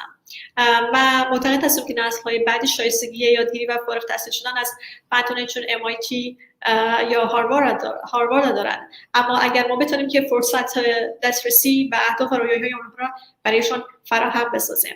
در واقع این مدارس و اینستیتوت‌ها و اینویشن سنترها پایه و اساسی برای آینده افغانستان خواهد بود که رهبران نسل آینده را آموزش میده. کودکانی که فردا از این مکاتب فارغ میشن در واقع رهبران و دانشمندان ریاضی‌دانان فردای ما خواهند بود. هدف بلند مدت این اینستیتوت ساختن یک اکوسیستم بلند مدت از مشاغلی است که تحت رهبری زنان انجینر باشه و ایجاد کسب و کارهایی که در رشته‌های علمی، فنی، مهندسی و تکنولوژی باشه تا توسط زنان باشه که در جامعه‌ای که ورود اقتصاد برتر یک امر عادی می‌دونن. تیم رباتیک اولین قدم در راه برابری بودن. اکنون زمان اون فرا رسیده که رهبران ما باورهای غلط گذشته را کنار بگذارند و از توانایی نوجوانان افغانستان در توسعه و فناوری و موفقیت آنها استفاده بکنند. امروز نیمی از مردم افغانستان نوجوان هستند. تنها چیزی رو که ما می‌خوایم است که اطمینان حاصل کنیم که افغانستان در نظر نسل آینده کشوری است که منبع فناوری و تکنولوژی پیشرفته به خصوص کشوری که به نام جنگ و ترور شناخته میشه. هیچگاه اعتیاد و پذیرفتن جان رو تغییر نداده. اگر ما شجاعت و جرأت رویای متفاوتی رو نداشته باشیم در واقع هیچ چیزی تغییر نخواهد کرد. هنگامی که ما جهان اطرافمان رو همانطوری که هست میپذیریم در واقع شکست خوردیم و باید برای راهی را برای تغییر و فردای متفاوت رو تصور بکنیم تا آن وقت میتونیم که یک قدم به تغییر جهان اطرافمان نزدیکتر بشیم. هر کودکی با یک تخیل و تصور متولد میشن و به چشم دنیایی باز میکنه که فکر میکنه همه چیز امکان پذیر هست و این وظیفه خانواده هاست، این وظیفه ماست که بتونیم همه امکانات را برای از اونها فراهم بکنیم و اونها را حمایت بکنیم تا بتونن که دانشمندان فردای ما باشن. برای رقابت و پیشرفت در قرن 21 کشورهای در حال توسعه باید بتوانند که به تکنولوژی‌های که جهان امروز تغییر داده دسترسی داشته باشند.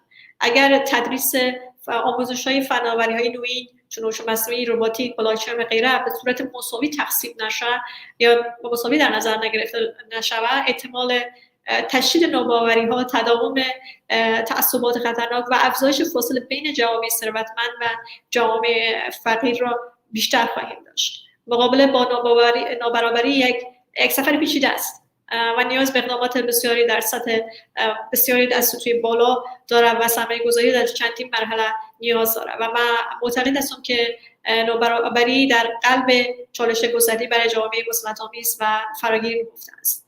به بیان ساده اگر نابرابری مدام ایجاد ادامه داشته باشه، همین درگیری ها و تفرقه و جوامع ما فقیرتر و فقیرتر خواهد شد.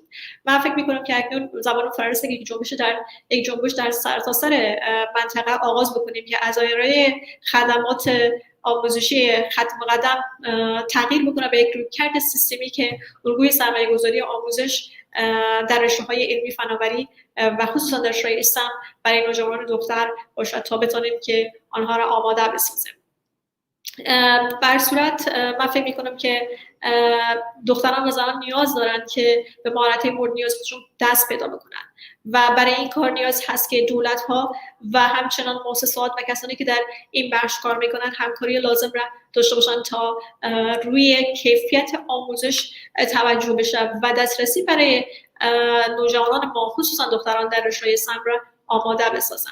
در دنیای شجاع جدید زنان جوان باید قادر به یافتن فرصت‌هایی برای ایجاد ثروت‌های فردی داشته باشند. این مدل در واقع این راه حل مدل‌های اقتصادی با ارزش بالاتر را برای ملت‌های خودش تحریک می‌کنند. دختران در هر کجایی که زندگی می‌کنند سزاوار حق تصور و پیگیری زندگی مورد نظر خودشون دارند. این خیلی ساده به نظر میرسه اما هنوز هم در خیلی جاها دور از واقعیت هست. میلیون‌ها دختر در حالی که دنیا بدون آنها رو به جلو حرکت میکنه عقب ماندن. دسترسی به فناوری و اینترنت چیزی است که بسیاری اون رو دارن اما بسیاری دیگر خصوصا در کشور ما بدون زندگی میکنن. این ابزار و دانش ضروری است که زنان بتونن جایگاه خودشون رو در دنیای جدید به دست بیارن. ممکنه مشکل به نظر برسه اما راه حلش در دسترس ماست. ما باید پیشگام تغییر شگرفی باشیم که جهان به شدت به اون نیاز داره. این تغییر ممکنه بنیادی باشه اما 100% قابل تحقق است. باید به همه فرصت این رو بدیم که زندگی بهتری رو تصور بکنن، اون رو برای خودشون بسازن و در جهانی که دنیا رو تغییر خواهد داد قدمی بگذارن.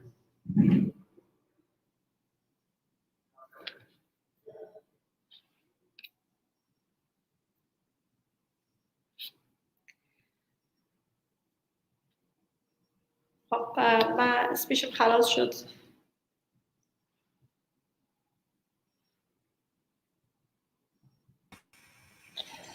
بسیار زیاد تشکر خانم رویا، بسیار صحبت‌های عالی آموزنده و واقعا احساس برانگیز بخصوص صحبت‌های آخرتان. خواهش می‌کنم. امیدوارم که مورد قبول دوستان باشه و اگر سوالی داشته باشن خوشحال میشم که حتما است. چیزایی که گفتین واقعا تمامش واقعیت است. بخصوص همین آخر که گفتین اینترنت چیزی است که همگی دارن ولی ما نداریم، با وجودی که همه چیز وجود داره ولی وجود نداره. نمی‌فهمم. هنوز بسیار زیاد کودک دسترسی به این چیزهای امکاناتی که حتی امروز ما شما داریم میلیون ها کودک دیگه با اون دسترسی ندارن. و خیلی بسیار مهم است که هر کدوم ما سهم خودم در این بخش بگیریم و بتونیم که یک نفر کمک کنیم تا دسترسی به آموزش بهتر داشته باشه یا حتی دسترسی به اینترنت داشته باشه. وقت دنیا خودم میتونه تغییر بده. امیدوار هستم. بسیار زیاد تشکر از اینکه جوین شدین و دعوت ما را قبول کردین. باعث افتخار ما بود که صحبت‌هایتان داشتیم. باعث افتخار خودم بود. تشکر. وقت شما بخیر. نجلا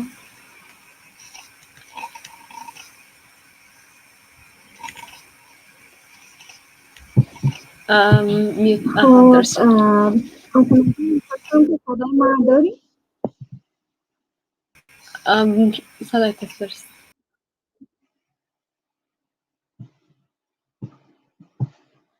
خب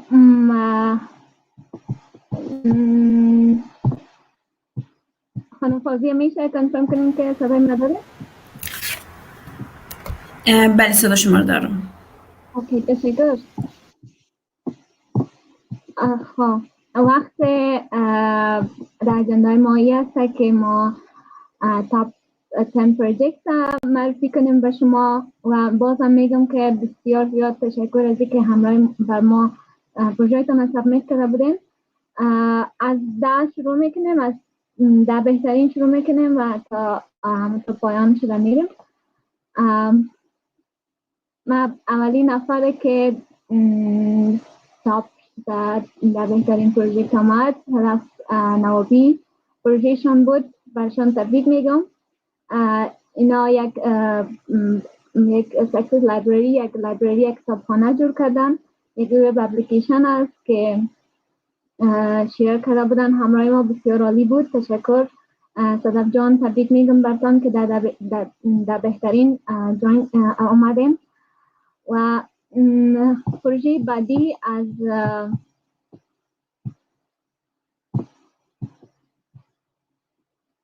از خانم زهرا جعفری هست که برای از نام تبریک میگم. زهرا جان تبریک باشه به شما، پروژهتان در بهترین پروژه آمده.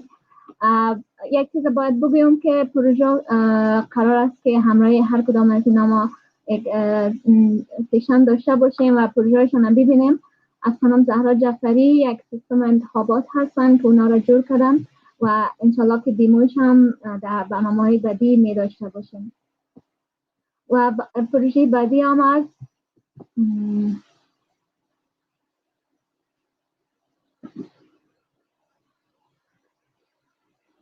از سبیه جان غلامی هست. اینا یک وب اپلیکیشن، یک سیستم یونیورسیتی بوده که با ما سابمیت کرده بودن. تبریک باشه سبیه جان، پروژه شما در بهترین پروژه آمده و براتون تبریکی میگم و دیموی پروژه سبیه جان انشالله در برنامه بعدی میبینیم که جور کردن و خودشان هم میداشته باشیم که سیستم جور کردن. از پروژه بعدی هم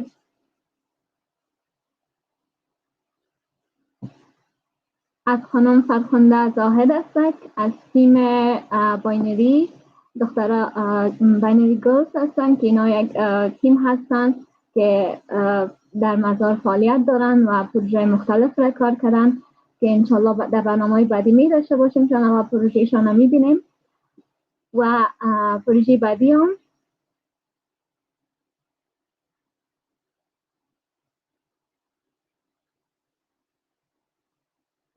هم از خانم ریحانه میرزایی است. براتون تبریک میگم ریحانه جان، شما در تاپ 10 پروژه انتخاب شدین و پروژه ریحانه جان یونیورسیتی MIS است که اونا جور کردن و انشالله در برنامه بعدی میبینیم شما پروژه شما. برای حال فعلا هم قبط است با 5 پروژه بعدی را در سیشن دیگه معرفی میکنیم. فعلا همراه خود کیتلین داریم. Hi Caitlin. Hello, how are you? Thank you so much. Happy of having you in our session. Nice to meet you. Nice to meet you, and thank you for having me. I'm so excited to be here. We also. Okay, it's your time. Okay, great. Hi, everyone. My name is Caitlin Morrissey, and I am a program manager on the Women Tech Makers team and the global lead of International Women's Day. So thank you for being here. I feel incredibly lucky and honored to be a part of this event today and in this lineup of talented and brilliant women. I also want to acknowledge and thank the ambassadors who have come together to put on this event. I know firsthand how complicated and time-consuming it can be to put on events like this, and I want to express my deepest gratitude that you all dedicated your time and energy and passion into putting this event together over the past months. As you might be able to tell already from my accent, I am an American. I was born and raised in California and have lived here all of my life. I was also born in the late 1980s, which is a time when many women before me didn't have the same opportunities or liberties that I got to experience, but who were responsible for paving the way for me to live in a more equitable society. I had privileges like access to education, female role models, and people telling me that I could achieve anything. And I don't want to pretend that I know what your experience was growing up in Afghanistan, but I can imagine that it might have been different in many different ways. However, I did have the chance to sit down with Hassanat before this event and talk to her a little bit about her experience, the challenges that she's faced, the excitement that she also has. And one thing that I've really realized in having the chance to connect with women like Hassanat all over the world is that while we all come from very different backgrounds, what we grew up around looked and felt different. But as women, we also have a lot of similarities. Our shared experience is something that unites us. And unfortunately, many of that shared experience is not always positive, especially as women in tech. Women Tech Makers as a program is dedicated to building a world where all women can thrive in tech. But right now, globally, women only make up 25% of the entire industry. And I know that in Afghanistan, where women face many cultural and societal obstacles when pursuing a career in tech, that this number is even lower. I felt really lucky that I get to work on the Women Tech Makers program. The end goal of my work is to create a more equal world for every person. But for anyone who works in this space, you know that this work is not easy. It's so important, but it's also incredibly hard. We live in a world where everywhere women do not have the same opportunities or liberties as men. Inequity that is displayed in many different ways all the time. And so when we dedicate our lives to this work, to creating equality, we also realize that we're fighting an uphill battle. And oftentimes, we may not even get to see what the true impact of our work is. But I am here today to tell you that this work matters. It matters that you use your voice to speak up about these issues. It matters that you are a part of this industry, setting examples for so many girls in Afghanistan that maybe never even dreamed of having this type of career. And it matters that you are out in the world creating. Every single one of you is making an impact and moving us closer to a world where there is gender equality. And while we can recognize that we still have a long way to go, we can also take a moment to reflect on how far we've come, as International Women's Day is first and foremost a celebration. It's a time to recognize all of the accomplishments of women, the trailblazers, the legends, the creators, and the connectors, many of whom are speaking here today at this event.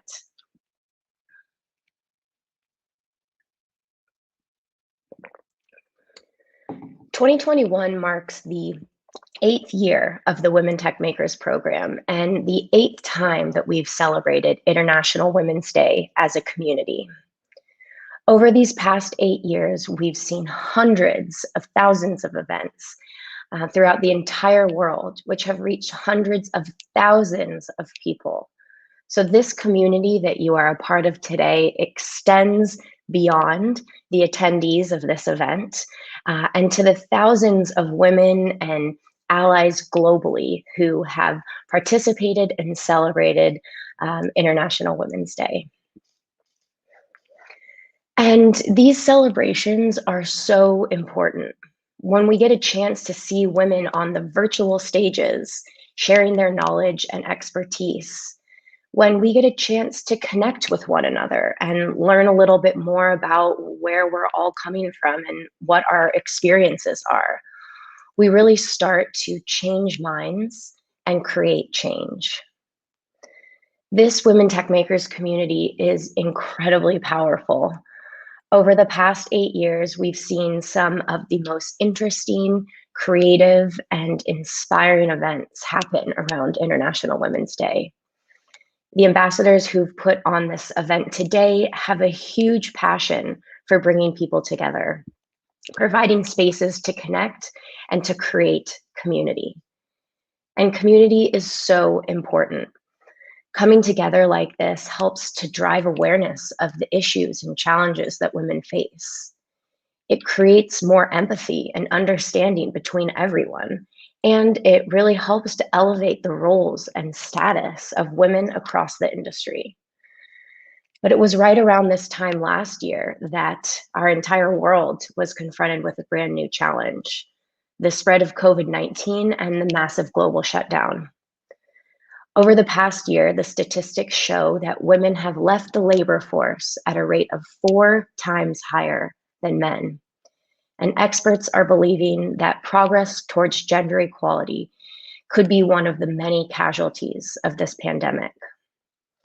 Prior to COVID-19, it was estimated that women were doing approximately 3/4 of the billions of hours of unpaid domestic and care work that are done around the world every single day. And that figure has only increased due to the pandemic, as the burden continuously falls on women to do this type of work rather than men. And yet, in the face of all of this adversity, it's been this community of women tech makers around the world who have inspired me. They've continued to support and empower one another. When in-person events weren't possible, our ambassadors pivoted to learn everything there was to know about virtual events.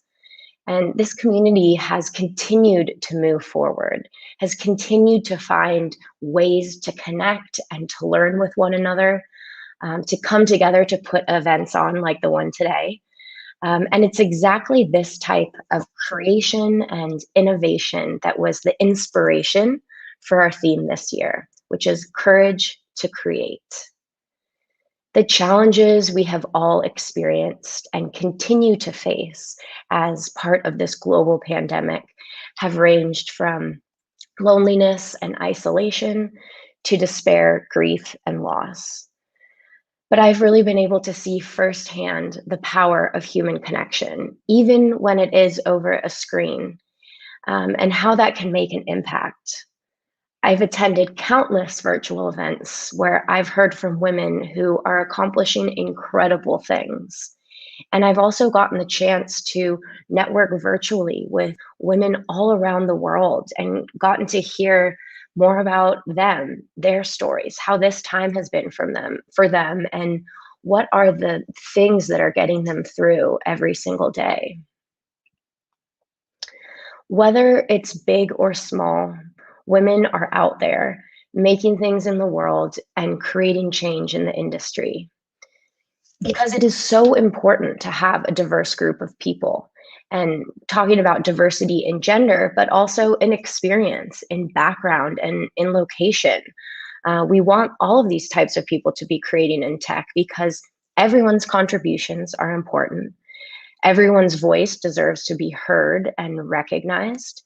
And because it has been proven that diversity enhances products and creates better outcomes for the entire industry. So this International Women's Day, I want to encourage you to add your voice and share what you have the courage to create. When we share a story, it has the power to motivate others, especially those who might not see themselves reflected in the tech industry. It could even set off a chain reaction of inspiration and creation.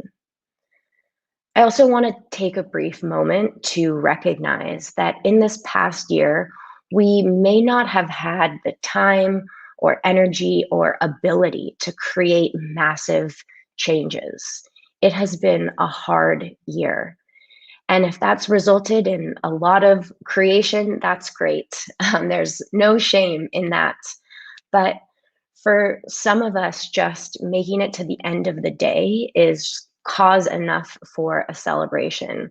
And that is absolutely fine too. We do not have to be thriving right now. And we don't have to be using all of our spare time, if that even exists, coming up with incredible things. Prioritizing self-care, putting your health, your well-being, your friends and your family first. These are things that have gotten me through this past year. And what this year has also shown me is to value the things that might feel small. In tech, I think we can get caught up in scale. People saying, don't build for thousands, build for millions, and needing to optimize, not wasting a single second. I've even caught myself thinking, oh, it's just a couple thousand views. It's nothing. And I've had to teach myself to change this mindset, to take a step back and recognize that if I'm able to make an impact on one person and to change their lives, that would be massively meaningful to me. And this has been a healthy adjustment for me to make over the past year, so that when I think about the idea of courage to create, I allow myself to think on a smaller scale. What am I creating that impacts my direct community? Or how can I make a difference for one person?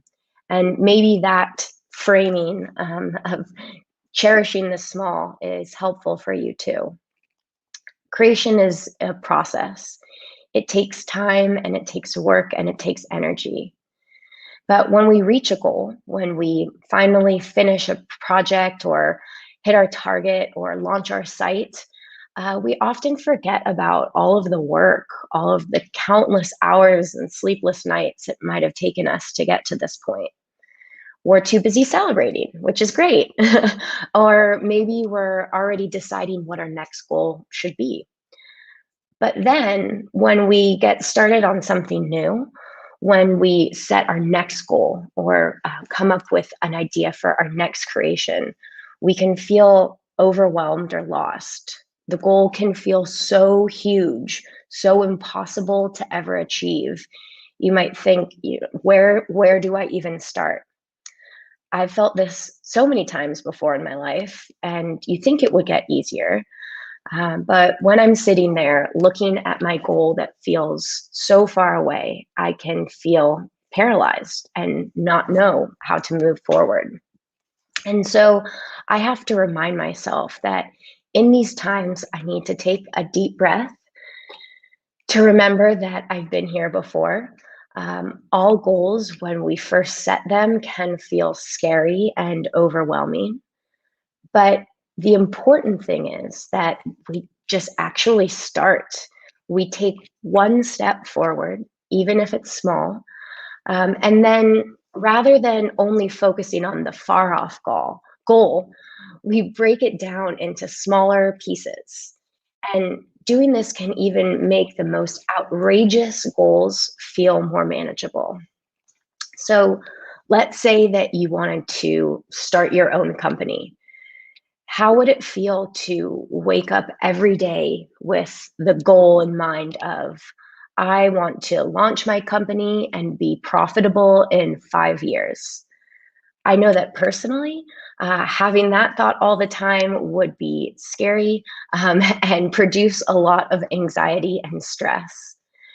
But what about instead if you woke up thinking, I'm going to spend this next week researching other founders who started companies in my field and reach out to them to see if they'd be willing to talk to me? That to me feels like a goal I can accomplish. That doesn't feel too overwhelming or scary. It feels more manageable. And so creating something, especially when it's new or unknown, is not always going to be easy. But the important thing, as I said, is that we start. We take that one little baby step, and then we take another step, and then we take another. And eventually, the goal that felt so far away can start to feel a little bit closer. So, whatever you are creating, whether it be big or small, I also want to encourage you to share it, not just for those around you, but for yourself too. When we take time to reflect on the things that we do well, that amazing sense of pride you can get when you finish a project or delivered a great presentation or speech, we are internally changing ourselves too. We are taking credit for our success. And we start to experience and build a deep sense of inner confidence and strength. And as our confidence builds, we become that much more empowered to take on new challenges and create new opportunities. So today, I challenge you to reflect on what courage to create means to you. What have you created over the past year? Make sure to celebrate that. Remember, it doesn't have to be huge. Making it through this time in one piece, in my opinion, is one of the biggest wins that we can all have right now. Or maybe you're just getting started on something new. What will you have the courage to create? And what is that first step that you're going to take to get you a little bit closer towards that goal? So I'd encourage you to think about this, to share with those around you. It's always great to have supporters and people on your side that can cheer you on, but also hold you accountable. So thank you all for having me today. A huge thank you to the ambassadors who made this event possible. I feel so lucky and honored, Hasanat. Thank you for having me and for having the courage to create this incredible event. Thank you so much, Caitlin. Your words made me emotional right now. I don't know what to say. You're doing an amazing job helping women who are in tech is the base, especially in Afghanistan, that there is a less percentage of girls who are working in tech industry, and I'm very happy to be a part of it, and it makes me proud. Thank you so much. Thanks for joining us. Yes, and you should feel proud. What you're doing is very incredible, and you're all really creating change in the world. So thank you all so much. Thanks to you. Thanks for joining. Thanks. بسیار خوب. حالا خانم لیلا عزیزی کسی که یک اپلیکیشن ساختن میخوایم اونا رو به معرفی بگیریم. ویدیوشان شیر میکنم همراهتان و ببینیم که چقدر دخترای فعال داریم در بخش تک. اوکی. خب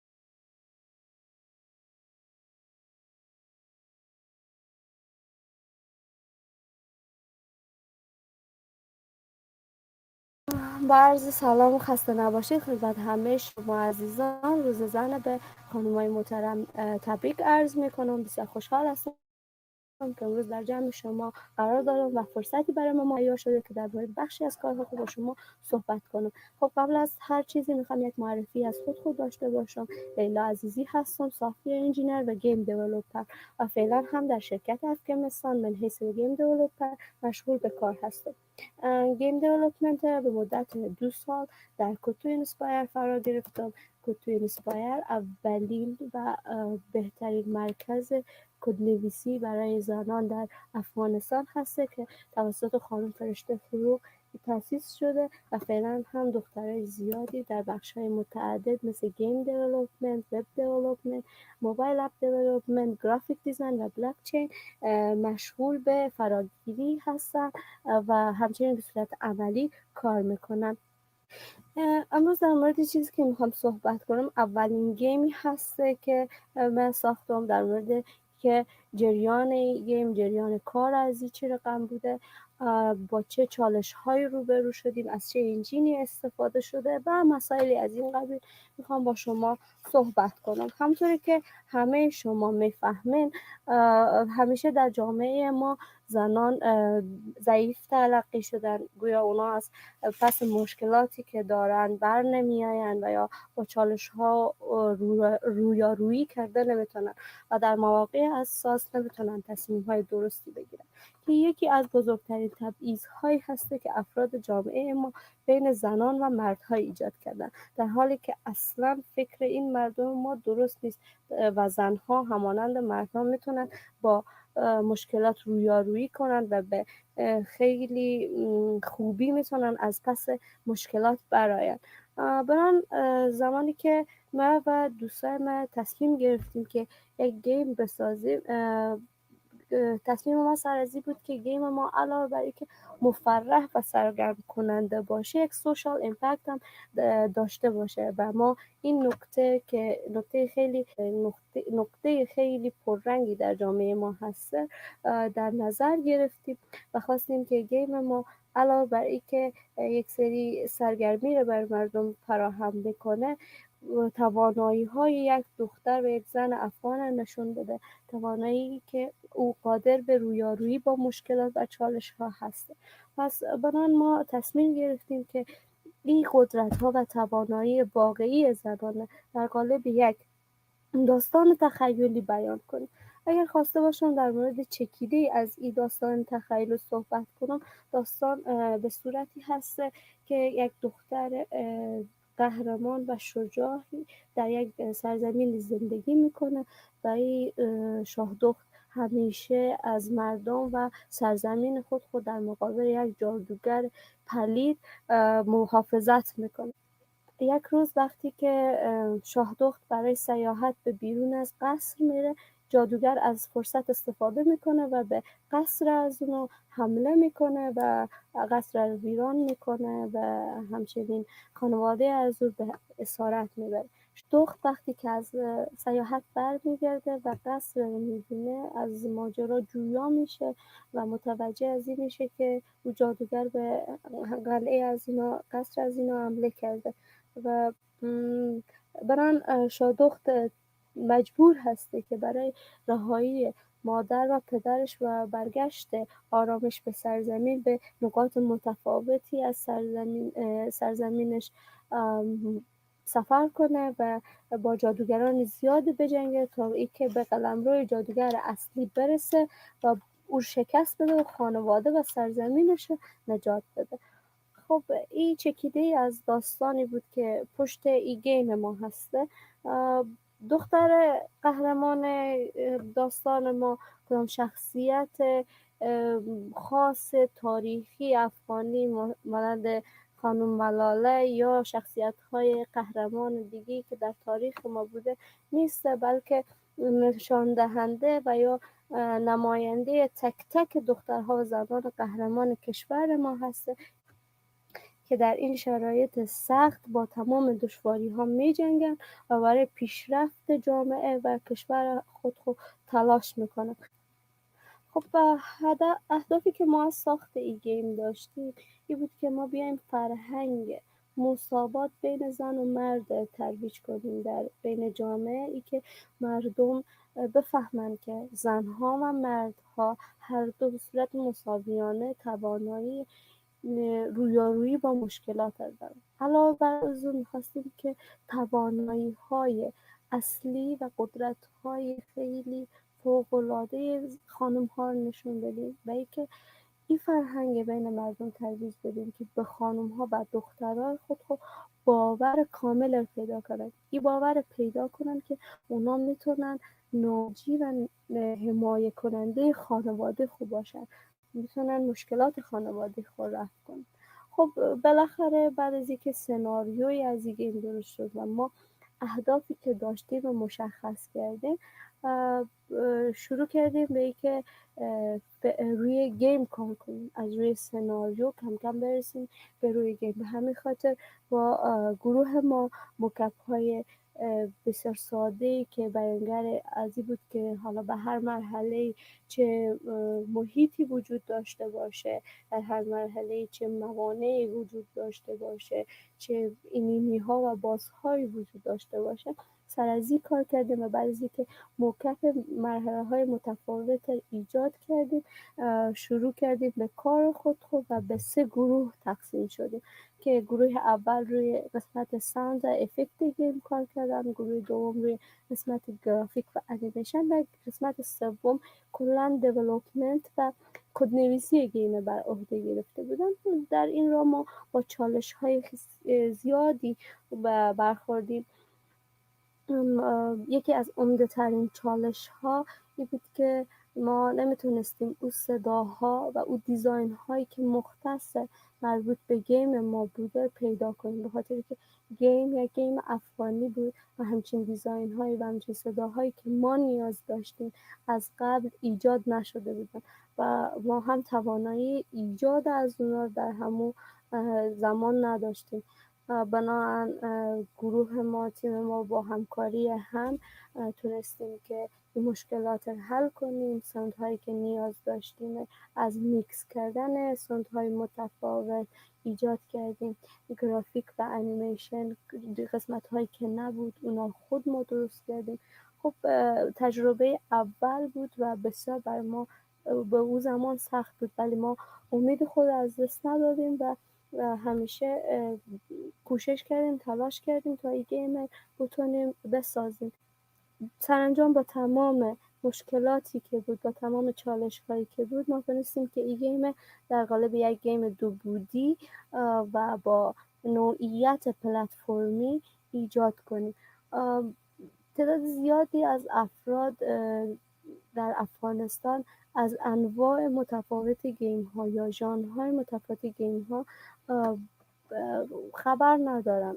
فکر میکنن اگر که 2 گیم به یک ژانر ساخته میشه، اون گیم ها از روی هم کاپی هسته، در حالی که ژانرهای متفاوتی به گیم وجود داره، ژانرهای پلتفرمی، گیم فور چنج و یا امثال از این که ما از ژانر پلتفرمی استفاده کردیم به خاطر که سناریوی ما به این ژانر زیاد نزدیک بود و ما میتونستیم به این ژانر بهتر و خیلی مؤثرتر و سناریوی خود امپلمنت کنیم.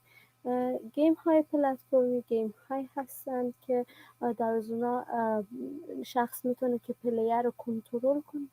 محیط های متفاوتی میتونه در این گیم ها وجود داشته باشه، انیمی های متفاوت، موانع متفاوت در هر مرحله و در آخر یک بیگ باس وجود داره که این نوع گیم ها خیلی خیلی مشابه به سناریوی ما بود و به همون خاطر ما از گیم های پلتفرمی، از نوع پلتفرمی استفاده کردیم برای ساخت این گیم.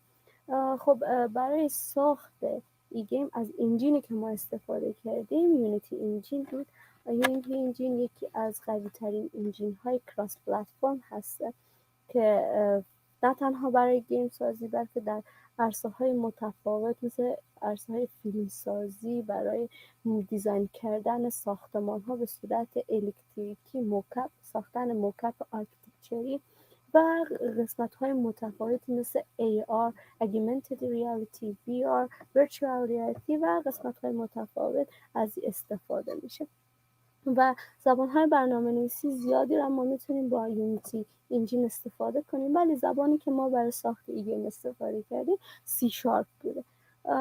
گیم به صورت فری در دسترس مردم قرار گرفت، ولی خب ما برای بخش عایدات از ادورتایزمنت استفاده کردیم، از تبلیغات، برای عاید از تبلیغات استفاده کردیم و این هم باز هم برای این ویژگی ما از یک سرویس خیلی عالی یونیتی یعنی یونیتی ادز استفاده کردیم. یونیتی ادز یکی از سرویس های یونیتی هستی که برای دیولوپرها این امکان میده که ما بتونیم به داخل گیم خود از طریق تبلیغاتی که یونیتی برای ما مهیا میکنه عاید داشته باشیم. خب بعد از همه این چالش هایی که گفتم و از تمام چیزهایی که استفاده کردیم، ما تونستیم بعد از 3 ماه این گیم در 2 مرحله به بازار عرضه کنیم. بعد از اینکه ما گیم به بازار عرضه کردیم، در سوشال میدیا در مورد از صحبت کردیم، فیدبک های بسیار خوب و مثبتی از خارج و داخل کشور گرفتیم. مردم خوش کردن، فیدبک های بسیار خوبی دادن و ما رو همیشه تشویق کردن. استقبال واقعا گرمی از ما و گیمی که ما ساخته بودیم شد. به همین خاطر این استقبال ها و فیدبک های مثبت مردم، انتقاد ها از اونا، پیشنهاد ها از اونا باعث شد که ما بیشتر تشویق بشیم برای اینکه گیم های بهتری بسازیم و به گیم دیولپمنت علاقه بیشتری پیدا کنیم. بنابراین ما شروع کردیم به ساخت گیم های متفاوت در قسمت های متفاوت با ژانرهای متفاوت و در نمایشگاه آیتی هرات ما گیم ها خوب به نمایش گذاشتیم. در یک گفت بی نهایت مردم استقبال کردن، فیدبک های بسیار مثبتی دادن. همه این فیدبک هایی که ما از قبل گرفته بودیم و بعد از او در نمایشگاه آیتی هرات گرفتیم، باعث شد ما بیشتر و بیشتر علاقه به گیم سازی پیدا کنیم و فیدبک های مثبتی که مردم دادن، استقبال گرم از اونا ما رو تشویق کرد و ما رهبری کرد به طرف از اینکه بیایم صنعت گیم سازی رو به افغانستان پایه‌گذاری بکنیم و ما هم به همین منظور اولین شرکت گیم سازی رو در افغانستان ایجاد کردیم. خب این هم لینک دانلود گیم دختر قهرمان افغان هست. شما میتونید از این لینک این گیم دانلود کنید و بسیار خوشحال میشیم که شما این گیم رو دانلود کنید، برین ببینید ما چی رقم کار کردیم و یا مورد پسند شما قرار میگیره، نظریات، پیشنهادات، انتقادات خود بدید و واقعا خوشحال میشم و بسیار خوشحال شدم که امروز در خدمت شما بودم و تونستم در مورد اولین پروژه‌ای که کار کرده بودم با شما صحبت کنم. موفقیت های بیشتر شما آرزو میکنم. وقت شما خوش.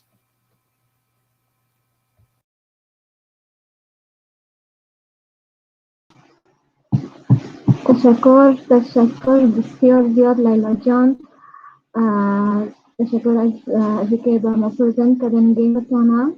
واقعا جای افتخار هستین بر ما. متاسفانه که لیلا جان در لایو نداریم همراه خود. اگه نه حتما همراهشان بازم صحبت میکنیم یا برشان تبریکی میدادم. این دستاورد بسیار کلان است برشان و برشان موفقیت های از این هرچی بیشتر میکنم. از طرف تیم WTM افغانستان و GDG افغانستان از شما بر شما تبریکی میدم و موفقیت های هرچی بیشتر دارم.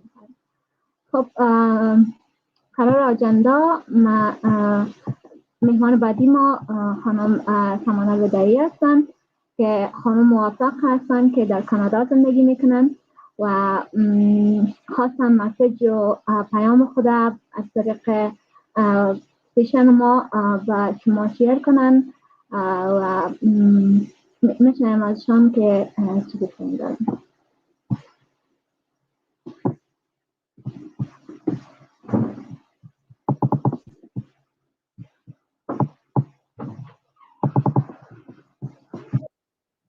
one of the speakers at the IWD 2021 Virtual Summit.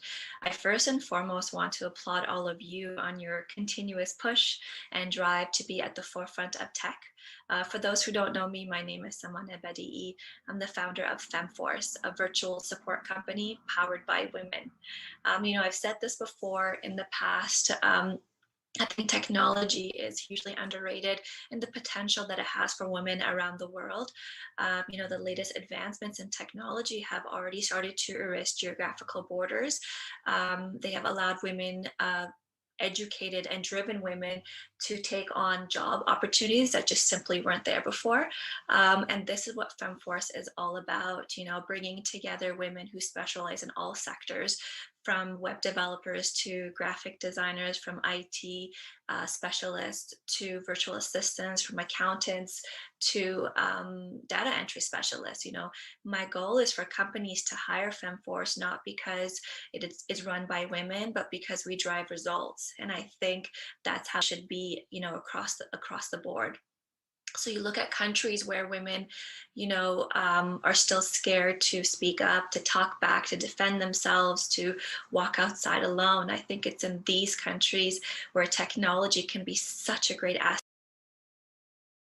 own income, because as we know, when women have control over their own income, they can become the breadwinners of their households and the decision makers of their households and communities. So it's really up to us to, use and harness technology as our power so that we can take charge of our own lives. If you look at history, at women that we've really admired in the past, from like RBG to even Malala Yousafzai, we see a pattern. It's when women feel like they have nothing to lose, or they feel like they have no choice but to stand up because they are fed up. This is when the biggest changes happen. So my advice is, regardless of what's going on outside your home, keep pushing through, work harder. You're on this earth once. Don't waste a massive opportunity that comes with technology. So I have this one message to women. I think if there is one word that should be the bedrock of this forum, it should be collaboration, collaboration, collaboration. Technology will be the foundation that I believe will liberate us and empower us. The key to success is us working together, supporting each other, and educating each other, because success is in numbers. So the more we learn, the more we teach each other, and the more we support each other, the further we can get in this fast-paced, ever-changing technological world. Thank you so much for inviting me, and I hope one day I can be there in person.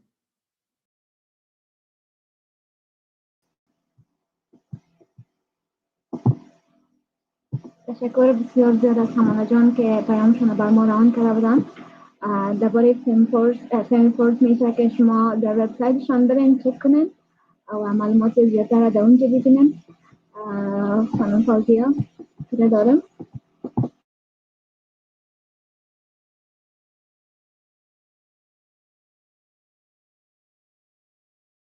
معتصم مکتان بشین کنین.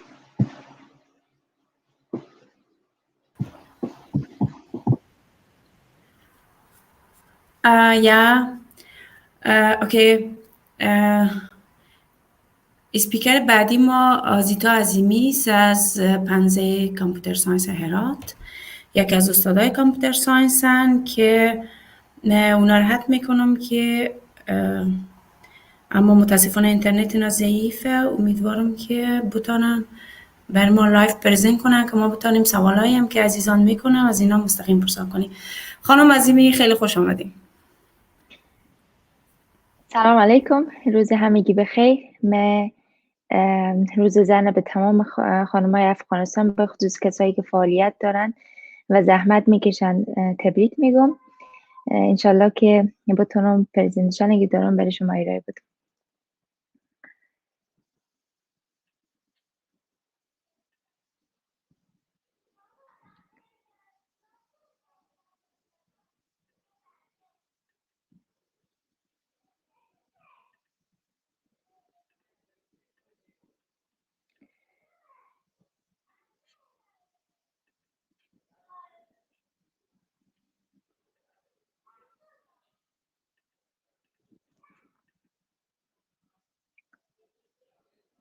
صدا رو داری؟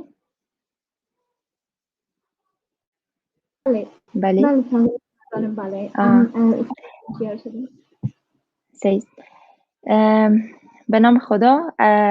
امروز میخواییم راجع به موضوعی که ما میتونیم چه قسمی از تکنولوژی و ساینس به قسمت پرابلم و چالش هایی که خانم های افغانستان دارند به خصوص خشونت علیه زنان بتونیم از این تکنولوژی و ساینس استفاده کنیم تا این پرابلم ها تا حدی بتونیم کاهش بدیم.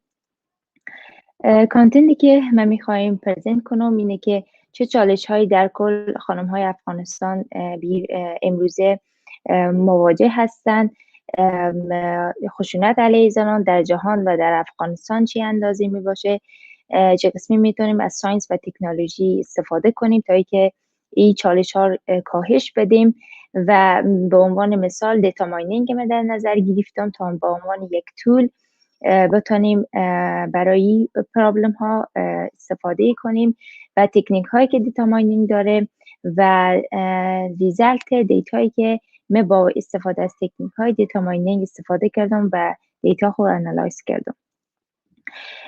متاسفانه امروزه خانم های افغان بر نظر به سروی که توسط ایژین فاندیشن انجام شده، خانم های افغان چالش هایی دارن مثل کمبود تحصیلات درست، کمبود فرصت های کاری و کمبود حقوق مساوی بین خانم ها و زن ها و همچنان خشونت علیه آنها. خشونت علیه زنان تنها در افغانستان نیست بلکه در تمام جهان هست. نظر به سروی که توسط WHO یا مؤسسه صحت جهانی گرفته شده، تقریبا 35% زنان کسایی هستند که حداقل در زندگی خود یک بار مورد خشونت قرار گرفتن. متاسفانه شرایط به افغانستان وخیم‌تر می باشه و تقریبا 90% از خانم های افغان تا بال در معرض خشونت قرار گرفتن. به همین دلیل برای سوالی بود که چگونه میتونیم از این و دانشی که به قسمت ساینس و تکنولوژی دارم از او استفاده کنم و بتونم یک فرد مفیدی باشم در این زمینه. به خاطر از اینکه بتونیم دیتا یک مشکل یا یک پرابلم انالایز کنیم، بحثی داریم یا تولزی داریم در ساینس به نام دیتا ماینینگ. دیتا ماینینگ به این معنی که بیاییم با استفاده از الگوریتم های ماشین لرنینگ، با استفاده از تکنیک های تکست ماینینگ و با استفاده از استاتستیک بیاییم یک مقدار زیادی از دیتا انالایز کنیم، پترن های پنهان در آنها پیدا کنیم و اطلاعات مفید پیدا کنیم و نظر به از اطلاعات در قسمت تصمیم گیری میتونیم از اطلاعات استفاده کنیم. در کل دیتا ماینینگ یک رودمپ عمومی داره، به این معنی که باید دیتا راجع به همون مبحث یا راجع به همون بیزنس کلکت بشه، جمع آوری بشه، دیتا کلین بشه و بعد از اون میرسیم به این که باید دیتا پریپر و یا آماده کنیم تا اینکه برای انالایز و تحلیل که از متد های دیتا ماینینگ استفاده میشه آماده بشه و در اخیر ما میایم ریزالتی که گرفتیم رو ایوالویت میکنیم، انفورمیشن مفید از اون میگیریم و در قسمت تصمیم گیری برای مشکلات در آینده از آنها استفاده میکنیم. در کل دیتا ماینینگ یک استفاده بسیار وسیع داره. مثلا در قسمت کرایم، در قسمت انالایز کردن دیتای جنایات، در تحصیلات، در هلت یا در قسمت صحت از دیتا ماینینگ استفاده میشه. از اون جایی که دیتایی که مربوط به ریکورد های خشونت علیه زنان هست مشابه به دیتایی که جنایات یا جرایم جرمی هست و همین دلیل برام جذاب بود تا که من ریکورد های خشونت علیه زنان در افغانستان انالایز کنم. دیتایی که من استفاده کردم از وزارت امور زنان گرفته شده، دیتای 2 سال 1396 و 1397 که مربوط میشه به 28 ولایت و با استفاده از تکنیک های دیتا ماینینگ من تونستم که یه دیتا رو انالایز کنم. در کل دیتا ماینینگ همونطور که گفتیم با استفاده از الگوریتم های ماشین لرنینگ که بیشتر برای پردیکشن و پیشگویی استفاده میکنن، از تکست ماینینگ استفاده میکنن تا ریسورس های متنی بیاین انالایز کنن و از استاتستیک استفاده میشه تا بیاین یک دیسکریپتیو انالیسیس داشته باشن برای دیتا. نظر به همین متد ها و نظر به همین تکنیک ها میتونستم ریزلت که دارم به دست بیارم. یکی از این ریزلت ها اینه که بیایم ولایاتی که بیشترین ریپورت هایی که به ولایت داده شده بکشیم که نظر به نقشه که شما میبینین بعضی از ولایات تعداد کیس های راپورت داده شده به قسمت زیاده اما بعضی ها کمتر. دلیلی که دیتا این اندازه فرق داره به این معنی که بعضی از ولایات ها به قسمت زنان به حکومت باور پیدا کردن و به شعبه های امور زنان باور دارن. اگر خشونت بر علیه آنها صورت میگیره اونا سعی میکنن که او خشونت بیاین راپور بدن به دولت و قضیه از زنا پیگیری بشه. اما متاسفانه هنوز ولایات هایی هست که زنان در اونجا امن نمی باشن و به خاطر مشکلات امنیتی و به خاطر مشکلات فرهنگی نمیتونن که همو قضیه خشونت شدگی به دولت راپور بدن و همین دلیل در این ولایات تعداد قضیه های راپور داده شده کمتر می باشه. انالایز دیگی که صورت گرفته بر قسمت انواع خشونت ها هست که چه نوع خشونت بیشتر در بین زنان افغان زیاد می باشه و آنها رنج می برن که بیشترین کیس های ریپورت شده مربوط به لاتوکوب بود و همچنان همچنان که در گراف دیده میشه کیس بعدی مربوط به دومستیک وایلنس و یا خشونت های خانگی می باشه و همچنان ما خشونت های قتل و تجاوز داریم که خوشبختانه نظر به ازی که اوضاع تغییر کرده و مردم فرهنگ از اونا تغییر کرده میتونن اونا فعلا خانم هایی که بر علیه آنها تجاوز صورت میگیره به شعبات امور زنان راپور میدن. و انالایز بعدی به سر سال و ماه بود که نشان میداد راپورهایی که داده شده در بین 2 سال و در بین از این ماها در کدام ماها بوده و در کدام سال بیشتر بوده. انالایز بعدی مربوط به ایج کاتگوریه که نظر به گرافی که پیدا کردم نشان میده زنان بین سنین 20 تا 29 کسایی هستن که بیشتر مورد آزار اذیت قرار میگیرن و متاسفانه اینا کسایی هستن که بیشتر از طرف فامیل و یا از طرف شوهر اینا مورد خشونت قرار میگیرن. آخرین انالایز بر پیدا کردن کسایی بود یا مجرمینی که آنها بر علیه زنان ظالم بودن و وقیحانه رفتار میکردن. متاسفانه بیشترین کیس ها مربوط به شوهران بود و اما کیس هایی داشتیم که توسط پدر، برادر و یا فامیل شوهر صورت گرفته بود و خانم ها از اینها شکایت کرده بودن. خب اگر به صورت خلاصه بگم مایی که در زمینه تکنولوژی و ساینس فعالیت داریم باید سعی کنیم از علم و تجربه‌ای که دیگر ریسرچرها دارن و اونا سعی کردن برای حل مشکلات استفاده کنن ما هم از اونا یاد بگیریم و از تجارب از آنها استفاده کنیم و بیاییم به سر مشکلاتی که خانم‌های افغان امروزه در جامعه افغانی تجربه میکنن اپلای کنیم و بیاییم مفید واقع بشیم. خب یکی از این تول ها دیتا ماینینگ بود. من سعی کردم با استفاده از دیتا ماینینگ اوضاع دقیق خشونت علیه زنان در افغانستان پیدا کنم و نظر به از این واقعیت ها امور زنان و یا ارگان های دیگی که در بخش خشونت علیه زنان فعالیت میکنن میتونن از او استفاده کرده و تصامیم آینده خود بگیرن. تشکر از توجه شما. انشالله که اطلاعاتی که من برای شما دادم مورد توجه شما واقع گرفته باشه.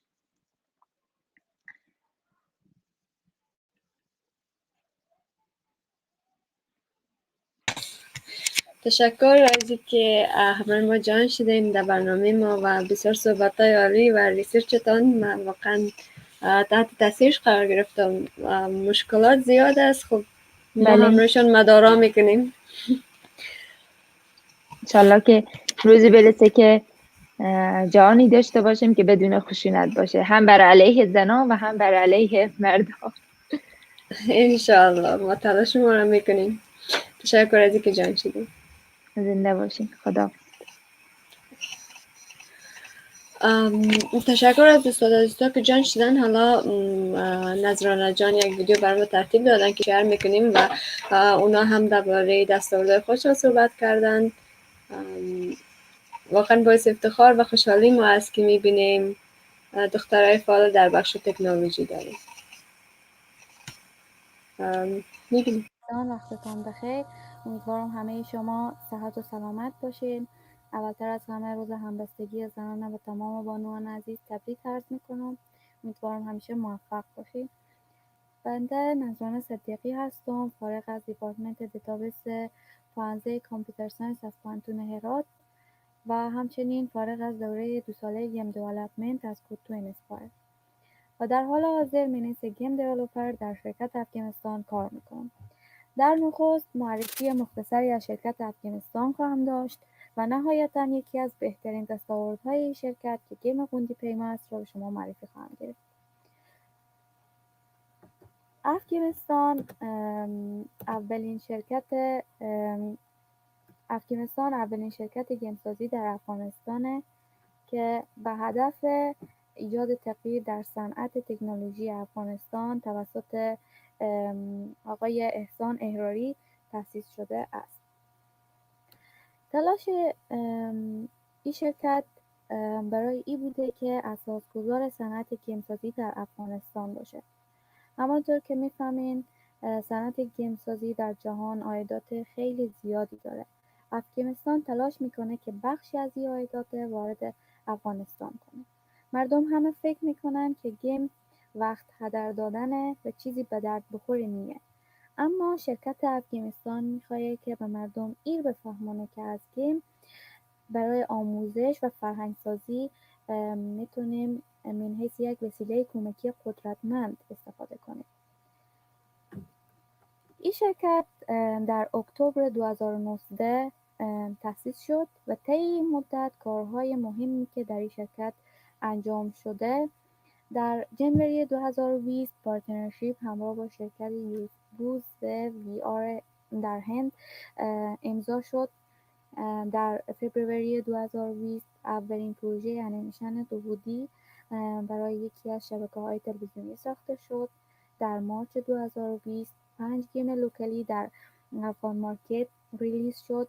در اپریل همین سال MOU همراه شبکه تلویزیونی جهانی عصر امضا شد و در آگوست سال 2020 اولین ایونت یونیتی در افغانستان توسط تکنولوژی‌های یونیتی برگزار شد و همچنان 5 گیم لوکالی دیگه در افغان مارکت ریلیز شد. خدمات شرکت افغانستان شامل ساخت انواع گیم‌های 2D و 3D، ساخت پروژه‌های VR AR، انیمیشن‌های 2 بعدی و 3 بعدی و همچنان دیولپ کردن انواع وبسایت‌ها می‌باشه. انیمیشن‌های زیادی شرکت ساخته که مشهورترین از اون انیمیشن گلاغ‌های که هر قسمت ای انیمیشن یک پیام خیلی خوب و مؤثر داره و به همون اساس ساخته میشه. خب به صورت کلی پروداکت هایی که شرکت افغانستان در بخش گیم داشته قرار جدوله که هر کدام از این گیم ها شما میتونید در پلی استور و اپ استور دانلود کنید. گیم های متفاوتیه، گیم های ذهنیه، گیم های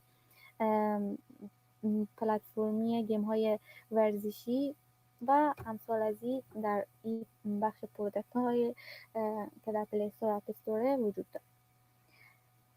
خب یکی از این مشهورترین از این پرودکت هایی که در بخش گیم شرکت افغانستان داشته گیم قندی پیماه.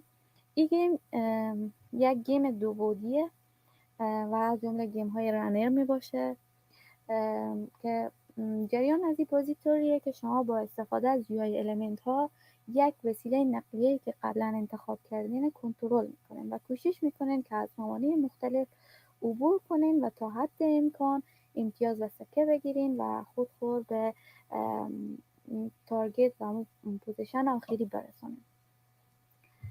این گیم با استفاده از انجین یونیتی ساخته شده. یونیتی عبارت از یک انجین پاورفولیه که در ابعاد مختلف مورد استفاده قرار میگیره که یکی از این موارد استفاده در ساخت گیم‌های متفاوت با سهولت‌های بیشتر و بهتر. همچنین در بخش‌هایی چون فیلمسازی و انیمیشن سازی و غیر موارد هم انجین یونیتی مورد استفاده قرار میگیره. همچنین یونیتی در این اواخر یک تولزی به اسم ترین اضافه کرده که به خاطر دیزاین بهتر گیم ها به خصوص گیم های رانر استفاده میشه. در گیم قندی پیما هم ما از این تولز استفاده کردیم به خاطر دیزاین بهتر گیم. خب این گیم ما با اهداف متفاوت ساختیم. دو هدف خیلی مهمی که داشتیم این بوده که این گیم تاثیر مثبت روی اجتماع و مردم ما داشته باشه. چنانچه کاراکتر گیم یک خانومه و این کار به خاطر کردیم که فرهنگ سازی کنیم بین مردم به خاطر اینکه یک خانوم هم میتونه یک راننده باشه، در حالی که این چیز در بین مردم ما عادی نیه. و هدف بعدی لوکالایزیشن بوده. هدف بعدی ما کوشش کردیم این گیم تا حد امکان لوکالی بسازیم. از وسایل نقلیه شروع تا محیط‌هایی که استفاده شده همه بر اساس تمام چیزهایی که در کشور ما معمول و مروجه میباشه. خب وسایل نقلیه یا موتورهایی که ما استفاده کردیم طوری که میبینیم رکشا، رنجر، تاکسی و غیره وسایلی که در کشور ما استفاده میشه ما در این گیم استفاده کردیم. سکه و یا امتیاز گیم جمع‌آوری پول‌های افغانی خودمانه که یک افغانی، دو افغانی یا 5 افغانی می باشه و محیط‌هایی که استفاده شده جاهای تاریخی کشور خودمانه که بت‌های بامیان، مقبره حضرت علی در مزار شریف، قصر دارالامان کابل و قلعه اختیارالدینه که همه نشان دهنده هویتمونه. اینا ما در گیم در لیول‌های متفاوت اضافه کردیم و که هر کدام از این جای تاریخی کشور خودمان نشان میده و به همین خاطر ما چون هدف ما لوکالایزیشن بوده ما اینا رو اضافه کردیم و کوشش میکنیم در آینده ها جاهای تاریخی دیگه‌ای که در کشور ما وجود داره هم دیجیتالی کنیم و در لیول‌های متفاوت گیم اضافه کنیم. این گیم به 2 زبان ساخته شده، زبان فارسی و انگلیسی، البته به 2 زبان ایمپلمنت شده. ما کوشش داریم تا زبان پشتو هم در این گیم اضافه کنیم که انشالله با آینده های نزدیک با اپدیت جدید از این گیم ما کوشش میکنیم که زبان پشتو هم اضافه کنیم. بالاخره بعد از چالش های خیلی زیاد و امکانات نسبتاً کم گیم پابلش شد و تعداد زیادی از مردم گیم دانلود کردن و خیلی حمایت کردن هم از داخل و هم از خارج کشور و فیدبک های خیلی خوبی دادن که این گیم که بعضی ها انتقاداتی هم داشتن و نظرات خیلی خوبی داشتن که باعث شد تا ما روی اپدیت از این فکر کنیم و با آینده های نزدیک ما انشالله این اپدیت هم میکنیم. این گیم فریه اما از طریق ادورتایزمنت و این پرچیزینگ ما میتونیم عواید به دست بیاریم. یعنی کسایی که دانلود میکنن فریه ولی تبلیغاتی که ما داخل از این گیم اضافه کردیم و از طریق ادورتایزمنت ما میتونیم عواید داشته باشیم. در قسمت ادورتایزمنت ما از سرویس یونیتی ادز و همچنین از گوگل ادموب استفاده کردیم و به خاطر که گیم ما گیمیه که از سنین خورد تا سنین بالا میتونن مخاطبین گیم ما باشن. ما از ویژگی فلتر کردن تبلیغات استفاده کردیم تا تبلیغاتی که مناسب این سنین نباشه پخش نشه. و همچنان ما از این پرچیزینگ هم در گیم استفاده کردیم به خاطر درآمدزایی. این پرچیزینگ در افغانستان اویلیبل نیه، اما در دیگه کشورها اویلیبل. و همچنان این هم لینک دانلوده، که شما میتونیم این گیم از طریق از این لینک دانلود کنین و نظرات، پیشنهادات و انتقاد خود همراه ما شریک بسازین. و در اخیر ممنونم بابت اینکه وقت گرانبهای خود در اختیار ما گذاشتین. امیدوارم همه شما موفق باشین. وقتتان بخیر. خدا نگهدار.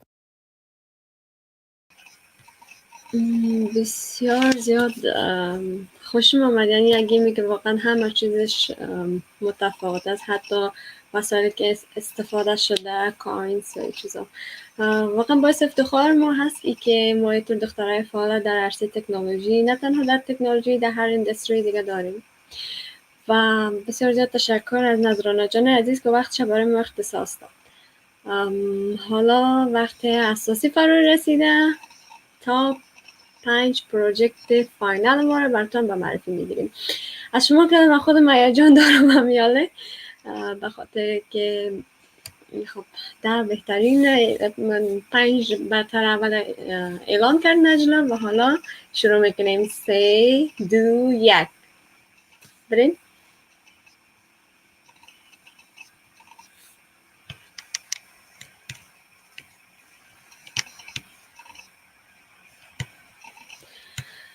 اوکی، کسی که پروژه پنجم شده سمیرا جان هستن. سمیرا امیری، ترافیک لایت سیستم، قسمی که یک سیستم ترانسفورمیشن است، فایل ترانسفورمیشن که تا 2 جی بی مکسیمم فایل به صورت فری میتونه که به راحتی ترانسفر کنه از یک دیوایس به دیگه دیوایس از طریق ایمیل. البته شماره 4.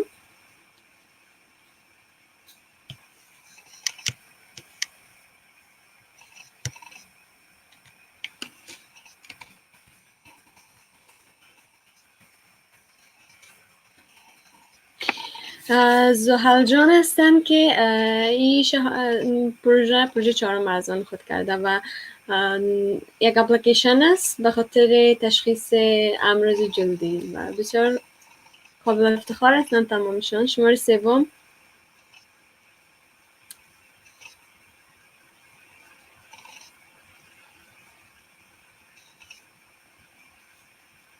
بهترین. حکیمه میرزایی، دختر دیگه هستن که یک حکیمه جانم اپلیکیشنشون شماره 3 از آن خود کرده. شماره دیگه، شماره 2 سکول مایز.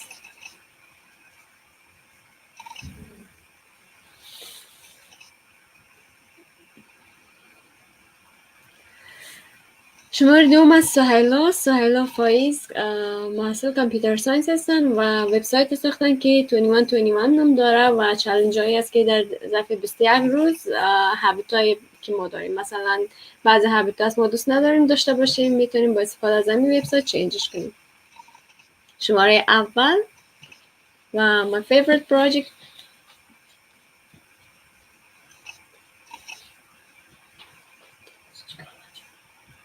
شماره اول پروژه است که 2 نفر مشترک نور برنده شدن، نجمه جان و اسیلا جان.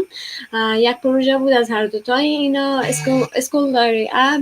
یکی از بهترین پروژه‌ای است که رابطه بین فامیل و مکتب و همین قسم رابطه فامیل با صنفشان و یکی وظایف خانگیشان چه قسم است، آیا فرزند اون با مکتب حاضری داره نداره، اکتیو است نیست و تمام اینا را در حالا به یک اپلیکیشن بسیار زیبا دیزاین کردن و کدش کردن. به زودی و ما به تمامی اینا تبریک میگم، تمامشون باعث افتخار هستن و ما خوشحال هستیم که این استعدادا رو در وطن خود ما داریم و خوشحال هستیم که امروز اونا رو من معرفی میکنم. بر تمامشون بسیار زیاد تبریک باشم. ما همراهشون در ارتباط میشیم، ایمیلشون پیش ما هست و اکسشن همراهشون می داشته باشیم و به زودی دیمو پروژکت های اینا رو هم همراه شما هایی که ما رو تماشا میکنیم شیر میکنیم و شیر خواهد شد و هر 10 پروژه در سوشال میدیا ما هم شیر میشه. بسیار زیاد تشکر از فرزاد که شیر کرده بود و حالا در قسمت های آخر برنامه هستیم. فکر میکنم همگی جاین خواهد شوند.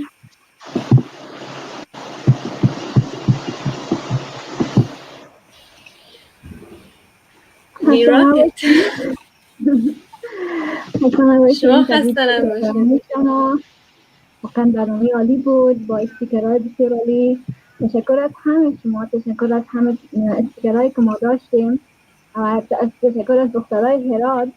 واقعا قابل افتخار هستن بر ما. ما پراود هستیم.